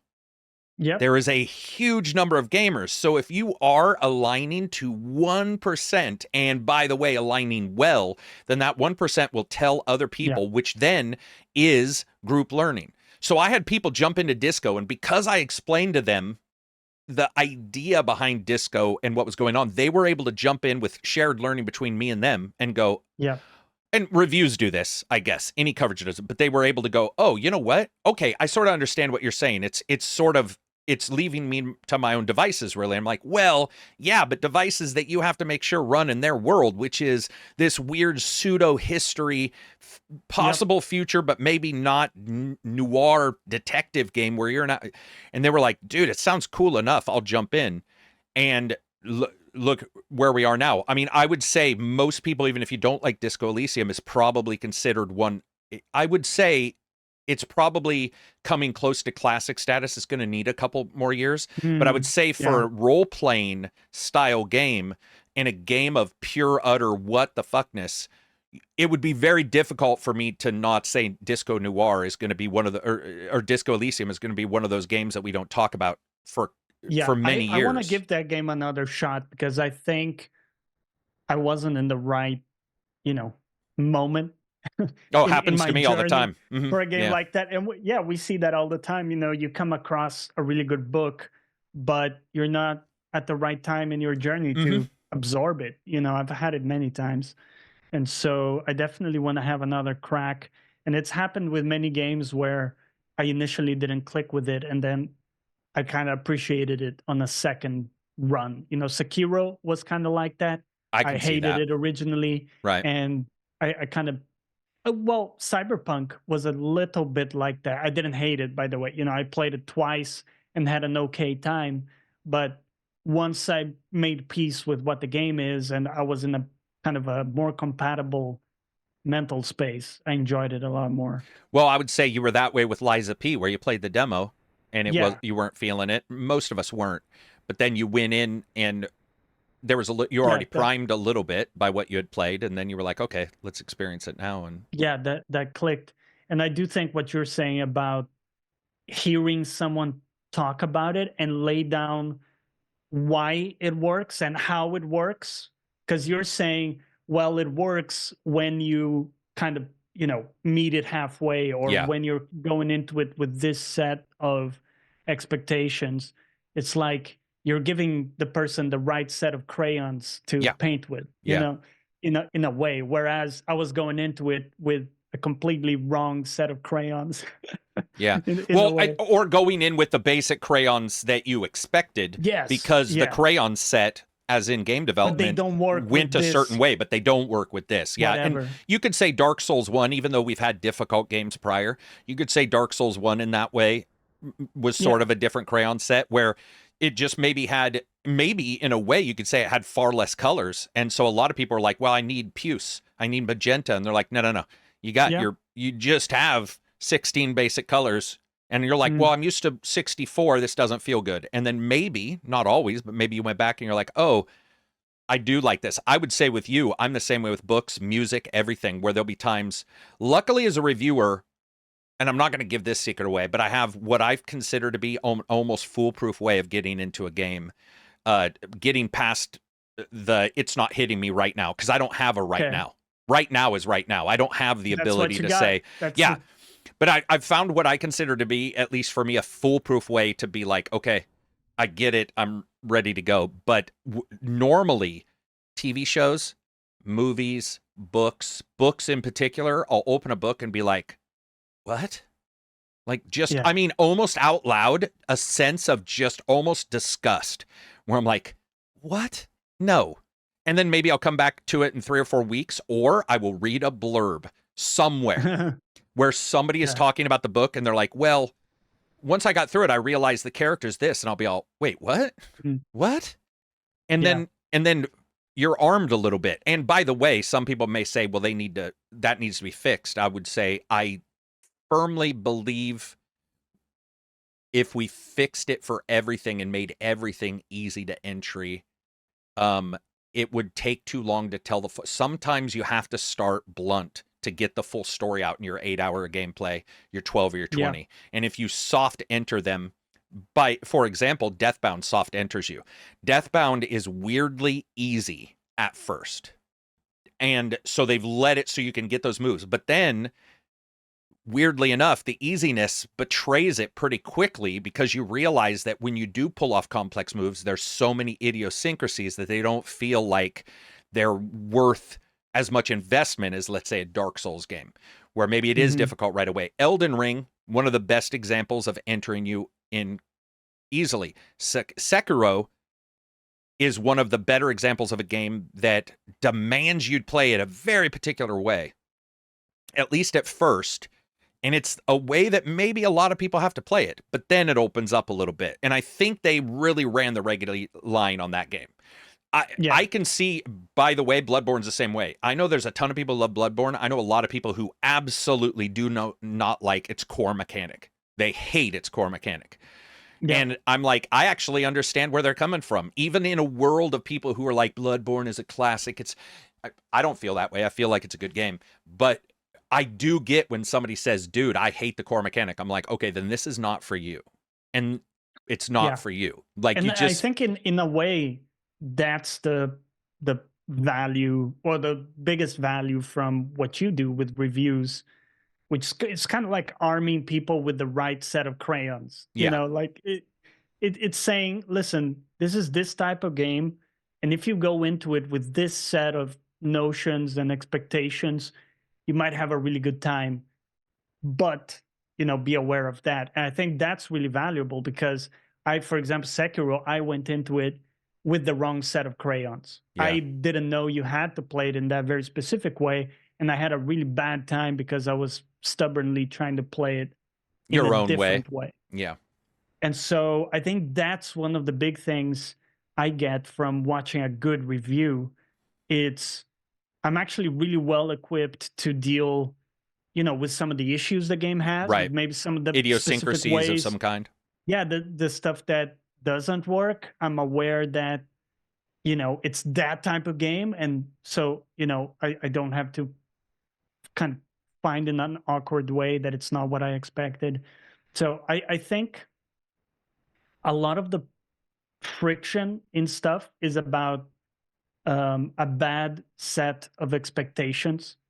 We see it all the time when a game comes out and people expected, you know, Batman Arkham, but they got Suicide Squad, all this type of stuff.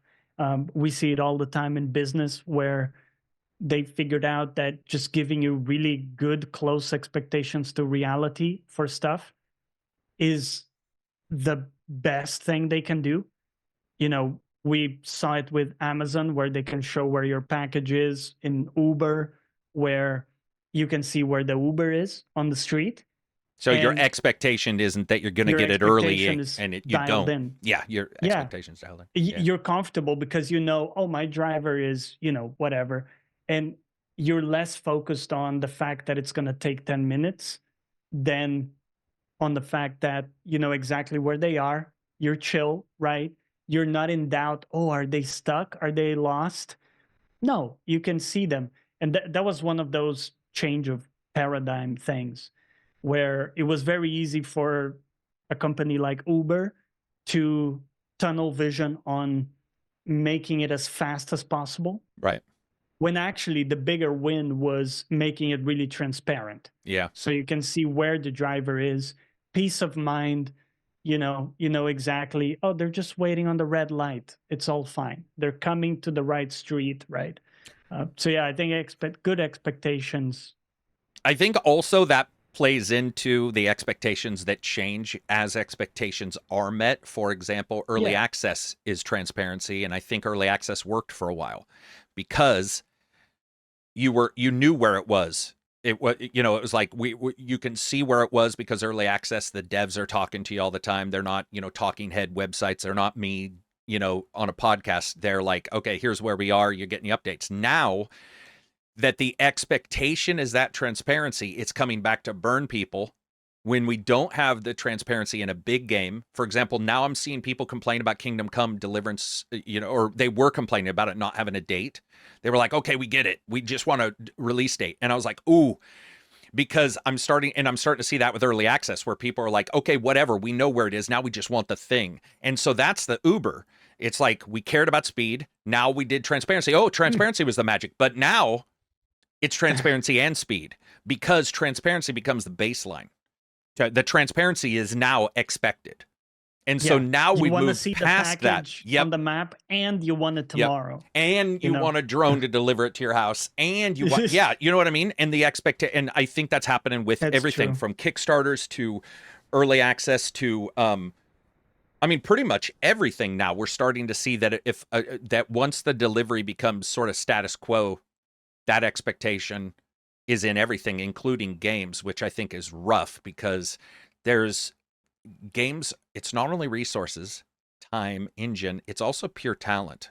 and the lack of it that can pop up. And it's currently not desirable to talk about that, which I think is so weird because most developers will openly talk about it.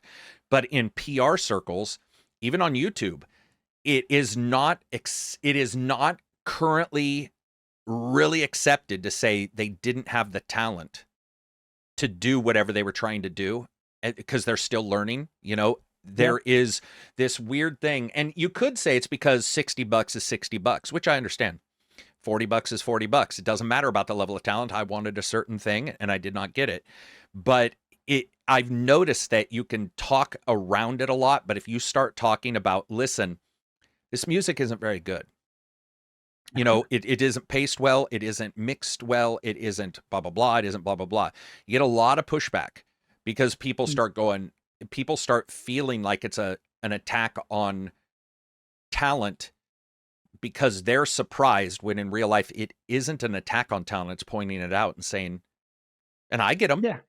And you just have, you're like, somebody say like, Carrick flubbed this up. I'll be like, oh, okay. You know, sucks. And if it's right, which a lot of times it's not, I'm talking about the times when people are feeding back on a game where it's truly right. It's real. I've noticed it is not kosher to like go in that tangent, which is weird to me that the tangent of attacking is cool. That's what's always surprised me about game stuff is that the tangent of attack, the vector of personal attack, like this person did this thing, that is, or this company does this bad thing, that's acceptable. No matter how dire you get, like you don't hear a lot of pushback on that. But if somebody were to say, man, their texture artists really suck, you really know, suck. at making good textures. And you find out it's not an engine thing. It quite literally is just that they're not great at making developed, nice, detailed textures, which is funny because, like I said, most developers you talk to, even the ones we've had on the channel, will openly state very clearly, probably because they know that their talent delivers a certain FPS or delivers a certain look. And so there's no hiding from that. It's like, I'm not saying all developers, but the developers we've had on have been very open about the lack of talent on their team. They're aware of like, you know, their strengths and weaknesses. Like the people behind Neo are not very good at designing like environments and like highly detailed things. Right. They're good at the snappy gameplay, right? That's it. Well, and I would say even with Neo 2, I saw an improvement from Neo 1, but then I saw Rise of the Ronin, and my personal opinion is just that open world, they need more people who've done open world to have helped them. They do. Yeah. And that's fine, by the way. It's hard. Like open world, you know, we take a lot of stuff for granted about companies that have been doing it for many years with giant budgets, like Ubisoft and stuff. Yeah. A lot of the stuff they do is hard as fuck, man. They just have a really good pipeline for it. And some stuff they do pretty well, right? Like they have nailed a lot of things there. Yeah, I mean it is a weird thing. And I've noticed it sometime in musicians. Have you heard the old? I mean, I think you and I might have talked about this, but Kurt from Metallica, everybody giving him shit. Yeah. Right. And I remember, you know, as a normal person who just listened to music at the time, I was like, what the hell? Like their music's all, you know, I absolutely dig it. And they're like, well, he can't do this, he can't do that. I was like, whatever, you know. But then the more I heard others talking, I was like, huh, okay.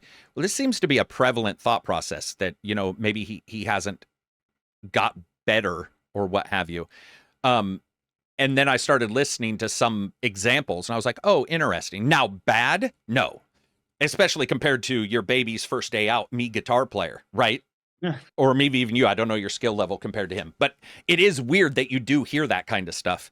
It's not as done musically as well, because I think it's a big, you know, even if there's hatred there's drama between musicians, usually there's still, hey, we're all out there writing music. And developers are the same way, which I laud, because I don't think developers need to do that. Game fans, reviewers do it enough on their own to call things out. But yeah, it's just always been weird to me. Yeah, you see it. You know, I think Lars Ulrich, the drummer from Metallica, he gets a lot of shit for not being good technically. Does he? Yeah, he gets a lot of shit. But I think it's a little bit similar to the pixel peeping thing that we talked about. There's something to be said that they have a bunch of hits anyway. Yeah. Yes. And it's like, it works. Like, sure, like some of his stuff is simple and he may not be as technically accurate and stuff, but the fact is, you listen to some of those songs and they're bangers. Yeah. Like it works as a unit really well. Right. Yeah. So it's like, sure, you can get in there and criticize his technique, but where's your best selling, where's your whatever platinum album or, and the fact is a lot of the people criticizing don't have near as much success as they do as a band, as he does as a drummer. So yeah, I think it's always like, it's very easy to pinpoint weaknesses from people, but the fact is everybody is a very complex set of skills, and they will excel in some, they're going to be weak in others, and you can be super good at something even though you're not the best at any particular skill. Well, not only that, you can also just say that, like, whether it be mentality of getting along in a group or the fact that maybe the group doesn't require an improvement in that particular place, because as a group they're working well together, and it's like, okay, there's no requirement for an improvement, that even though maybe it would be more clean technically, there's a number of people I know who really like untechnical music. That's not the proper term, but you know what I mean, where it's sort of thrashy by music. Being more technical may not they diminishing returns, actually your energy is better spent in this other stuff that you're doing really well at. And the same thing happens in sports. You'll hear people say, like, I was able to shave 2 minutes off my mile when I first started running, but then each individual increment of 15 seconds required an output that was 3 times what the prior 15 seconds was, each time compounded. You get that in martial arts, you get that in, especially when it comes to, like, let's say lung capacity. So you'll be, and then as you get older, the requirement goes up, and you're like, holy shit, like, things are so off center now because it's requiring 6 times the amount of work to improve in 1 millisecond or 1 second off your time, plus the wind blowing against your back and frogs all farting at the same time. It's like everything needs to be perfect. Where especially when I look at games, man, you get these games that are like 80% there, and then you realize 85% would require, whether it be, by the way, everybody knows, because I definitely critique games.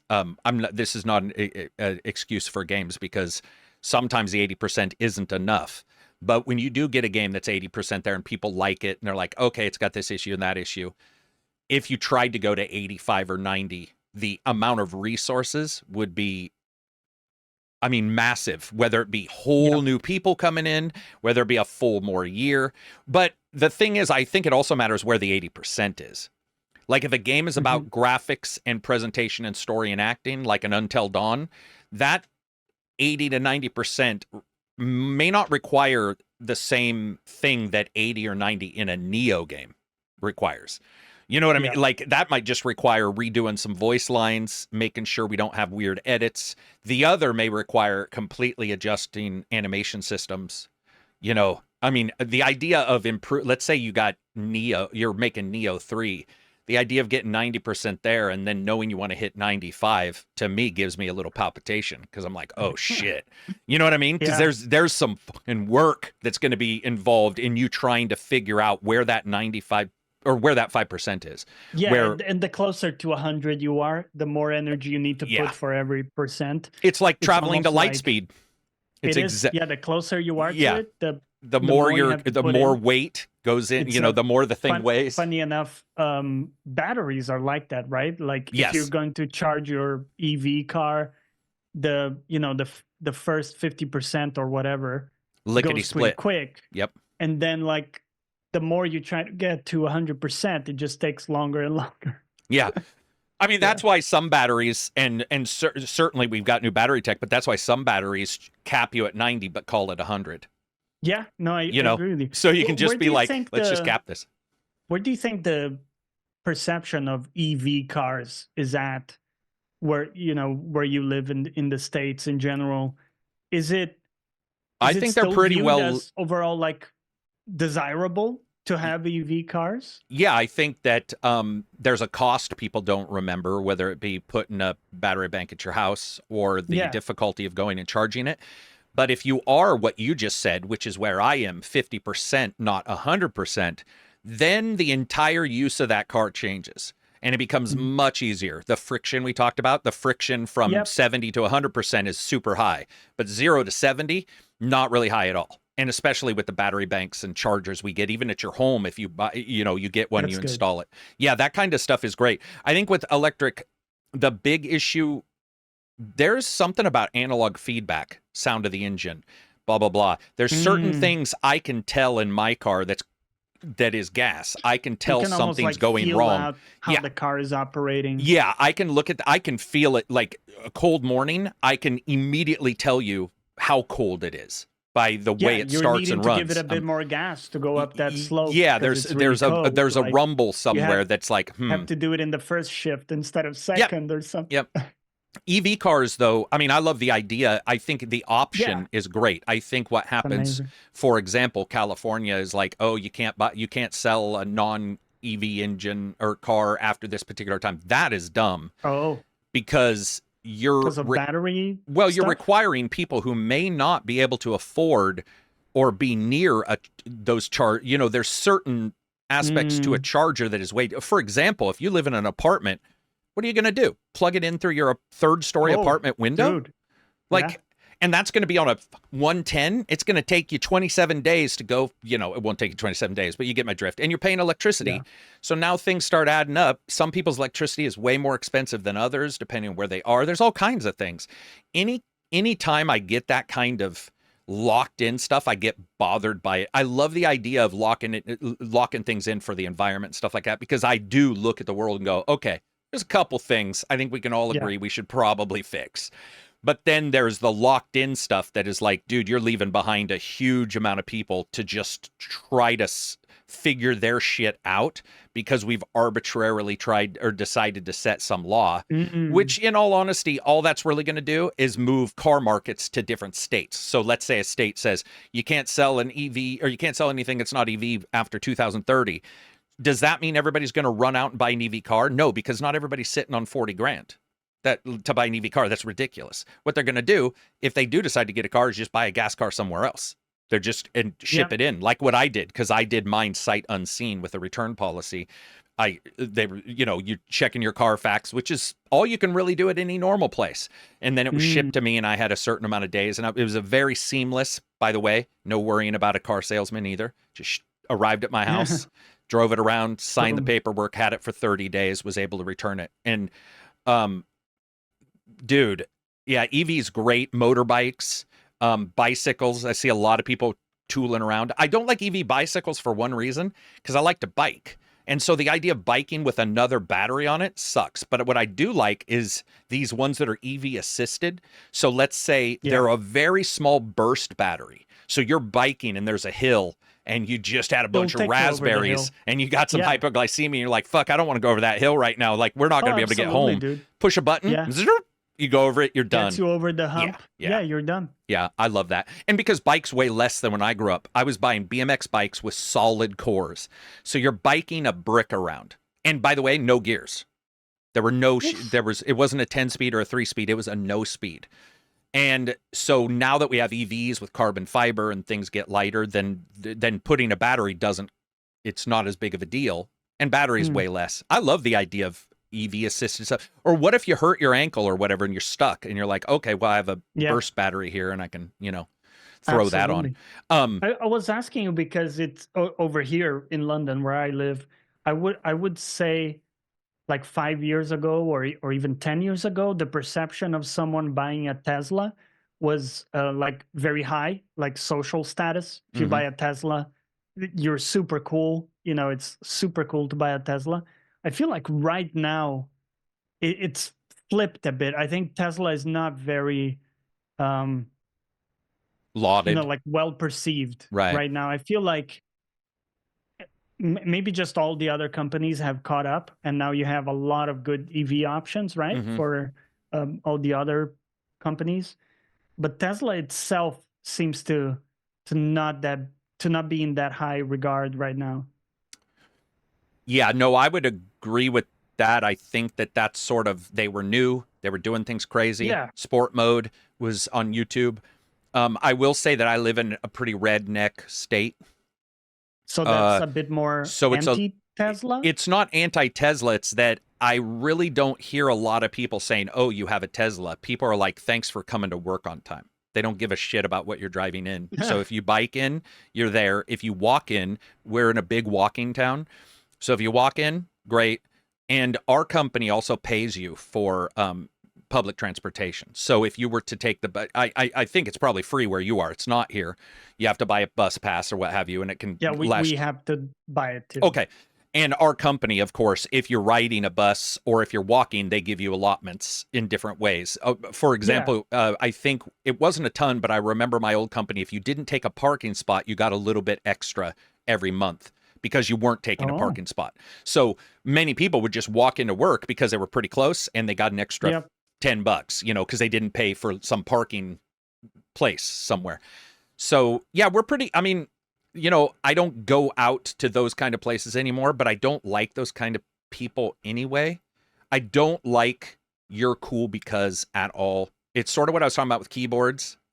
Again, not dissonant. I know you're getting one and I've had one, but like when I hear people talk about some of this stuff, you just know me, man. I've always been like that. Like Elgato, I've always been like, fuck you. I can get 80% of what I can get for $20 that Elgato is charging every fucking person $200. I just hate that company. They're a grift company through and through. I don't like that. They overcharge for a lot of stuff. It's ridiculous, man. But again, AverMedia does it. So they find a place and then they put a highfalutin tag on something, right? Yeah. And so luckily where I am and where I would want to live is not super like that. You can find people like that. My boss was like that. I remember one time somebody said something about an event and my boss, who I loved, great guy, he said something like, I may travel to that town, but I don't have to live in it. And I was like, the fuck are you talking about, man? That's rude as shit.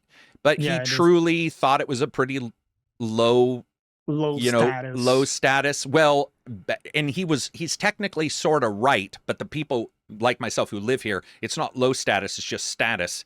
He had a status in mind where many people where I live don't have any status, or they're not thinking about that for the most part. We talk about it, but it doesn't come up as much. With Tesla, I think it has to do with everything from politics to EV mining for the battery parts to if they have a catastrophic failure and light on fire and shoot into the moon, but I grew up in a time when entire lines of vehicles were being recalled because they were blowing up when they were hit on the side because their gas tank wasn't on the inside under the frame. They had made a gas tank that was on the outside, and there was it was like Inside Edition. ABC was doing specials showing this truck get hit on the side and lighting on fire because they had built it wrong. So I think I've grown up with like, shit gets recalled, bad shit happens. I also am like, it is new. I sort of expect Tesla to have it. In fact, I would say weirdly enough, I think the Cybertruck has more issues, but I think the Tesla cars, I've been pretty surprised. They seem to just sort of do what they're supposed to do. I mean, you definitely have issues, but dude, I've had issues with my cars that are carbureted, no computers, and they still, one day you'll wake up, turn it over, click, click, click. You'd be like, the fuck? Yeah. I'm expecting to see stuff like Uber displaced by self-driving. You think so? So do you think rentable self-drive? So a bunch of people invest in a self-driving car and then take a small amount of percentage off the top for each trip? I think that our technology is good enough already that you should be able to use the app and say, pick me up here. The car will go there. And as long as it's a well-known area with good roads and all that stuff, right? You should be able to say, ping on the map, bring me here.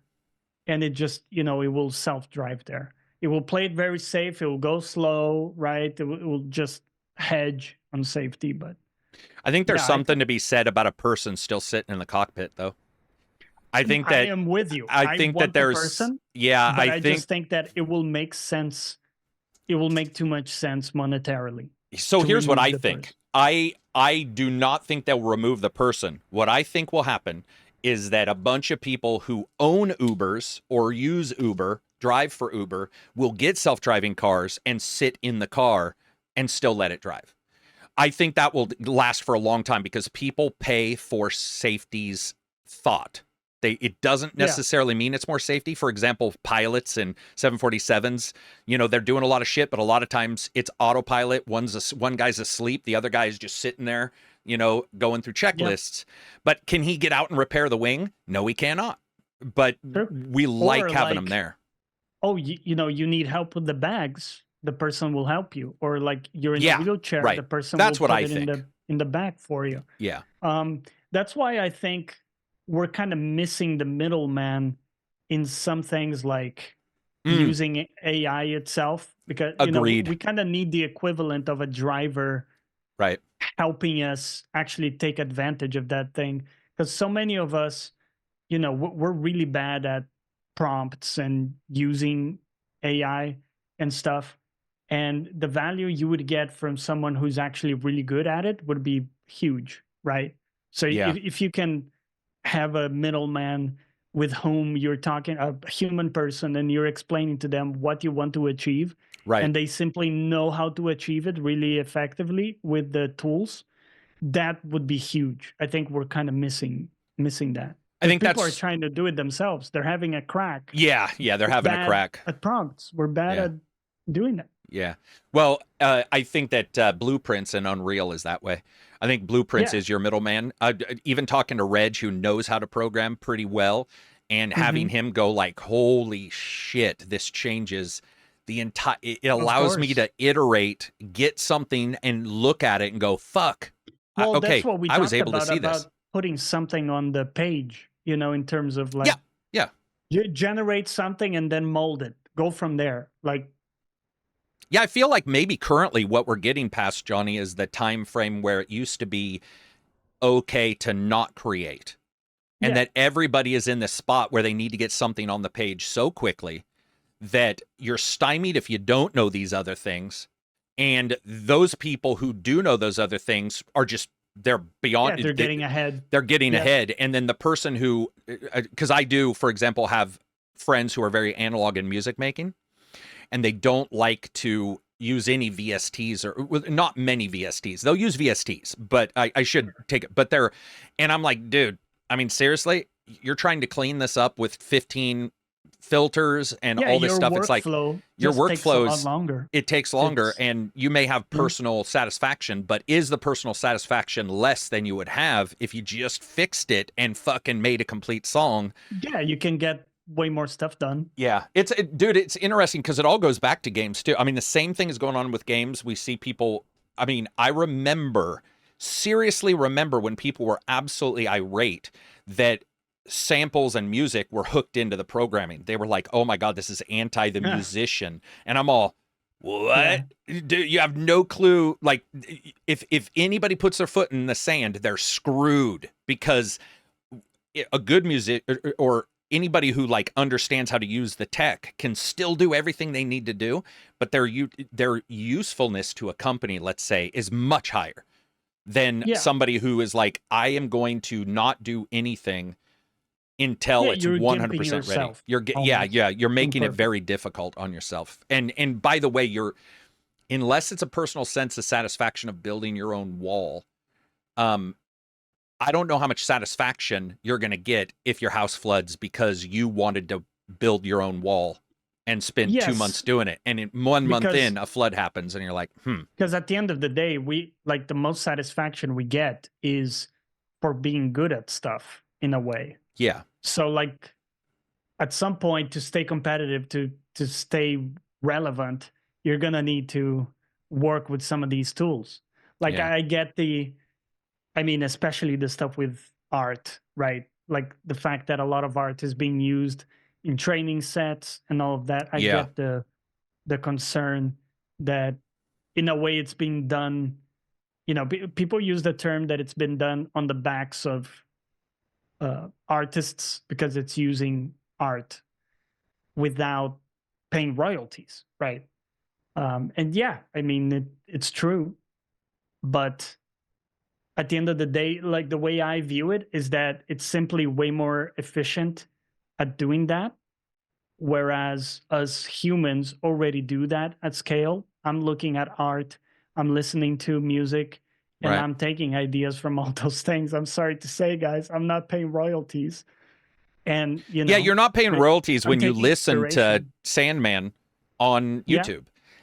exactly. And that's why it is really a weird time, because like I see all sides and I don't see how anybody wins currently. It doesn't feel like there's any win whatsoever. There's unrealistic wins in a utilitarian, or almost a fascist world where you're like, okay, we're going to control every single thing.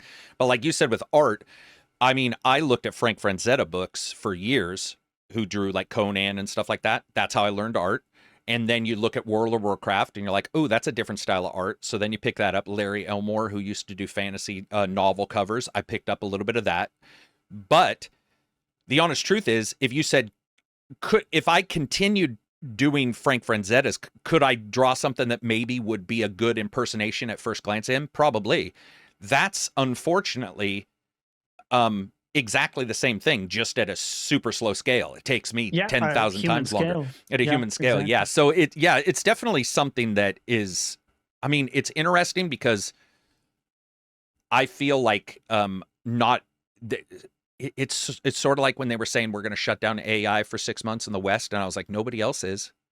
Yeah. Like, what are you doing? You got to figure, you guys have got to make the rule afterwards. It's like, dude, I don't think so, man. You got to figure out how to make a rule early on some of this stuff, and it passed everybody by quickly. It's it's definitely like, I think that's even beyond anybody, including somebody working at a company like Elon. I think it's well beyond them, because it's gone on to, it's people have it. I have it at my home. People have it at their homes. It's past any kind of regulation in that way. So now what you need to do is identify sort of how you handle it from now on. But even that's broken, because you can't tell Joe Blow to not do something when he's going to. Like, it's lost. I mean, I don't know. It's weird. It's ornate. I do want to. People worry. So last thing there that I've been thinking about is, how people worry about AGI, the general intelligence version, which is like able to solve any problem, compared to the narrow AI, which is really good at one problem. Right. So, for example, we got we beat the best player at chess with self-learning. We beat the best players at Go, which we thought was impossible at one point. And maybe it's naive, but can't we just learn all these different problems? So figure out all the problems we want to solve and get narrow AIs to solve each of those problems separately. So instead of having one big AGI that's able to do everything, can't we just at scale roll out a bunch of narrow AIs to solve really important problems that we care about? Have them play the equivalent of playing chess against themselves, and come back with a winning system. Can't we do that for all the problems we care about, like social problems, climate, medical is the big one that they are currently doing. It seems like medical's the one that because that's what I follow the most, is the medical stuff, and finding AI figuring out new antibiotics that take quite a long time to test, and they're figuring out. It would be good enough to have a narrow AI that solves cancer. We don't need it to also be great at chess. Yeah, right. You know what I mean? Yeah. Well, I mean, I don't know if you know this, but a lot of large language models have split off into what's called a level or a hierarchy of experts. So it'll read what you're asking, and it moves your question to an expert to a different model. part. Yeah. Yeah, And that's cool. I think that's computationally, by the intelligent. way, which is a big question with AI, is how much energy it takes. True energy, Oh yeah, as in, yeah. is huge. But if you do the leveled, the experts, it takes only, so if there's 10 experts, it only takes a tenth of the power. So it's not sending them to all of them. But I think some questions you do want all of them to look at because you want different ideas. But that's where hallucinations come from. There are less hallucinations when you do go to a specific expert about something than when you go to, it's almost like when Yeah, you ask your friend who's pretty good at biking how to get of better at course. biking. He'll give you some ideas and probably Yeah, hallucinate. He'll probably come up with some shit that doesn't make sense. It'd be like, dude, creatine and pistachio nuts. And you're like, the yeah, fuck? That doesn't make any sense. Then you go talk to right. a professional cyclist and they may have some of the same ideas, but there's a high chance a little bit less hallucination will be going on that side. And yeah, I mean, people Oh are yeah, looking at all that kind of stuff. And same thing with AI in games. AI in games, you'll get AI that's really good at general shit, and then shooting, or maybe not shooting because shooting's a machine state. It can tell where you are at any time. But pathing and stuff is fucked up. And you're like, why is pathing screwed up? Of all the yeah, things here, and they're like, well, it depends if it's a nav mesh, if it's this, if it's that, if it's, how exactly it's going about it, how many CPU cycles you want AI to eat, because AI can eat up an unlimited amount of CPU. If you let it could check everything a billion times, and boom, yeah, you've got 1 frame per second. So it's like, now you got to figure out how to pare that back. That's why with games, I'm really excited to see not necessarily AI, because I think people think a large language model has nothing really to do with AI in a video game. Like yeah. Not necessarily. yeah, Yep. it's a completely different thing. But what I do want to see is a better telling of what's going on in a game, so the AI does a better job of you understanding why it ignored you, or Yep. understanding why it's still haunting you, or understand. And by the way, Barks, Barks, is the best one, which is audio barks. So it'll, by the way, Fear #1 did this. It faked that it was giving each other orders. And what was really going on is the AI was choosing to run to a pillar, and instead of running right away, it told another AI what it was doing. Then that AI would audibly bark what to do, and then it would go do it. So to the player, they were like, whoa, it told it to flank me. What the It's not at all what was going on. It was a very That's awesome, cool. interesting cheat. And I think that as we see Yep. that kind of stuff I love, like, oh my God, he's pushing me down over here. I The need help. illusion of And it. the illusion of it, because that's all games. We don't need everything to be perfect. Like, we just need some illusion of shit. And when you get it, the first time a Halo grunt yells, the demon is here, or, oh my God, Yep. it's the Master Chief, you're like, yeah, it is, bitch. That bark Yeah. is 10 times its equivalent in FPS for that moment. You're like, oh, he knows who I am. This is sweet. And it sells Yeah, and that. then again, the illusion that Scarlett Johansson is responding to you in a coherent way is, you know, is compelling, even though you know that actually the AI doesn't understand what you said in any significant way. It just knows what to spit out that will fit That's why I the feel like input. we're failing big time on the audio thing. I don't need my AI to stutter. I don't need my AI to breathe in. If I Yeah. want to do a voice for a game for a test, that's great. But if I want my device in my house to answer a question, I don't want it going, huh, well, no. I want that thing to say, you are having a heart attack, call 911. I don't want it to go, You don't need the so, humanisms. Jeremy, yeah. And that's where I think you were talking about AI and like who's using it right and who's using it wrong. I think this, for girlfriend simulator kind of stuff, absolutely. And by the way, I have no issue with that. I'm one of the few people you'll hear. I know a lot of people have psychological issues with that. I do not. We've got enough shit in this world that's gone wrong in real life that I'm not going to get mad if somebody has a computer talk to him sexy or her. Whatever. Do whatever you want. And that's where I think the breathing, the pauses, the realistic stuff is actually better than if it's like, I love you, Jeremy. Let us mate. You're like, that's creepy. That is weird. But if it wants to sound, I don't think it should sound like Scarlett Johansson. I think that is a complete, that is a fuck up of major proportions, because that's Sadly, yes. As much as that it's a nice voice, but you think so? Oh yeah, you're I don't. Like, I don't know what it is, Scarlett and I like Johansson? multi-tim. I like the raspy, and she's got that sort of. Okay, I should just say it's not that I don't. It's that I don't. It's not above somebody else.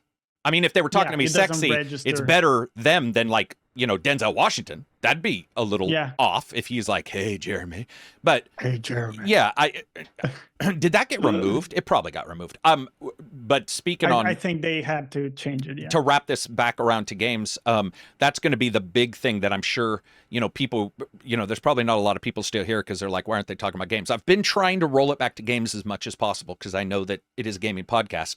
But to roll this back to games one more time, I will say the big thing for me is how are people going to handle NPC random voices when they weren't going to be voiced originally, and somebody gives their okay. So I'm at the office and somebody comes up to me, my boss says, we would like to use your voice for an NPC giver.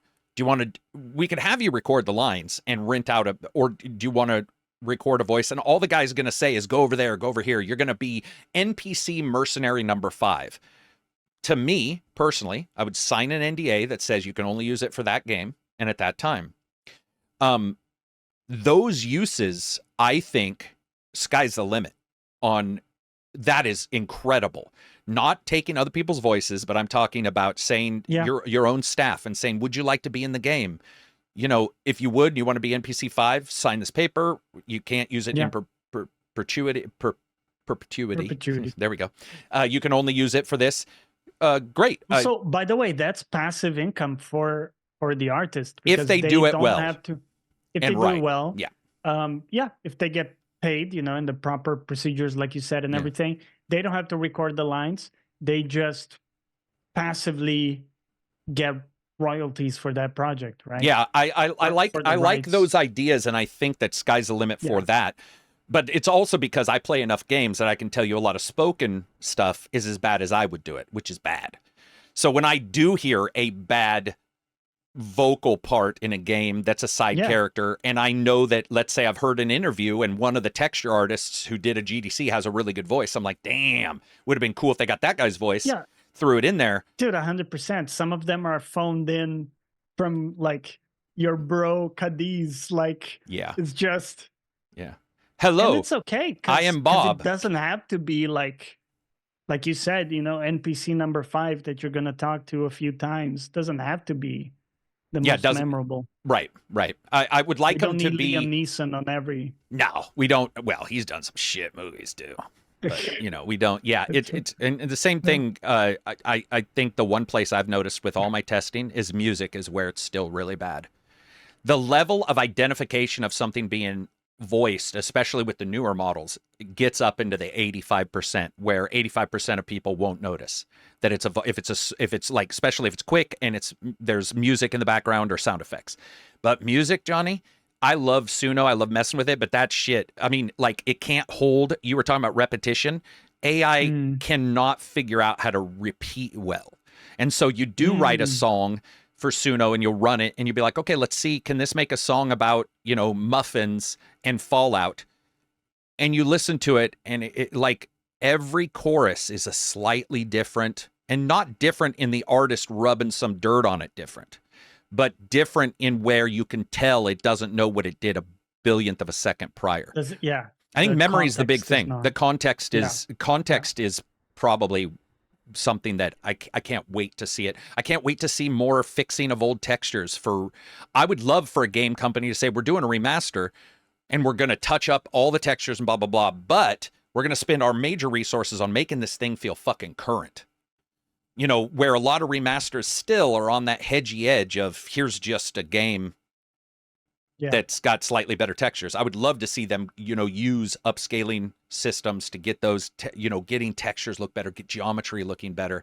And that's for a lot of places AI. And I think that's where, unfortunately, we've got this impasse where people are like, don't you dare touch this thing. And you're all, and I don't even know how to win. That's a no-win situation. It feels like. Sojourner's asking us the last question of the podcast: favorite or most memorable game announcement trailer? I know mine. Go for it. Gears of War, when REM, Madman World, still. Oh yeah. One of my favorite. Man, that was good. Yeah. It was mind blowing. perfect synergy of music, moments, thought processes, atmosphere. It will always be in my head. Damn, that's a good one. I think the first time they showed Final Fantasy VII Rebirth, I was really excited for sure. Yeah, it hit well, and I know for you, you were probably getting tired of me saying it will never come out. We joked about it for years, like, you know, I was never wrong. Come out. Yeah, I was. Not only was I wrong on that, it would never. I mean, obviously, you know, I think the assumption was it would come out, but it came out. It was solid, and then we already got the sequel, and that was solid, except for the jumping. Terrible jumping. But other than that, yeah, terrible, dude. Falling down, jumping up, same animation. You're like, come on, guys. The way it connected, anyway. Just. Do we have anything else? What are you streaming? You're going to stream. You said Cyberpunk. Some Cyberpunk tomorrow. 9 a.m. sharp EST Sharpish. time, 2 p.m. UK time.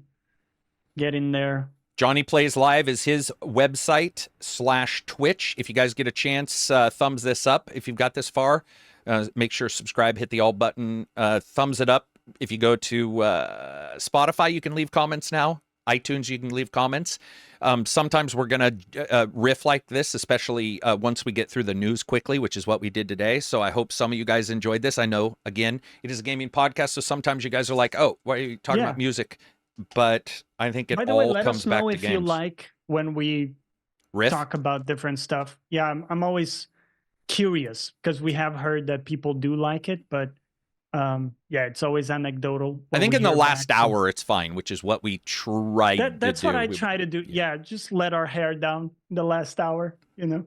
Yeah, for sure. All right, peace out, everybody, and enjoy the rest of your week. Cheers.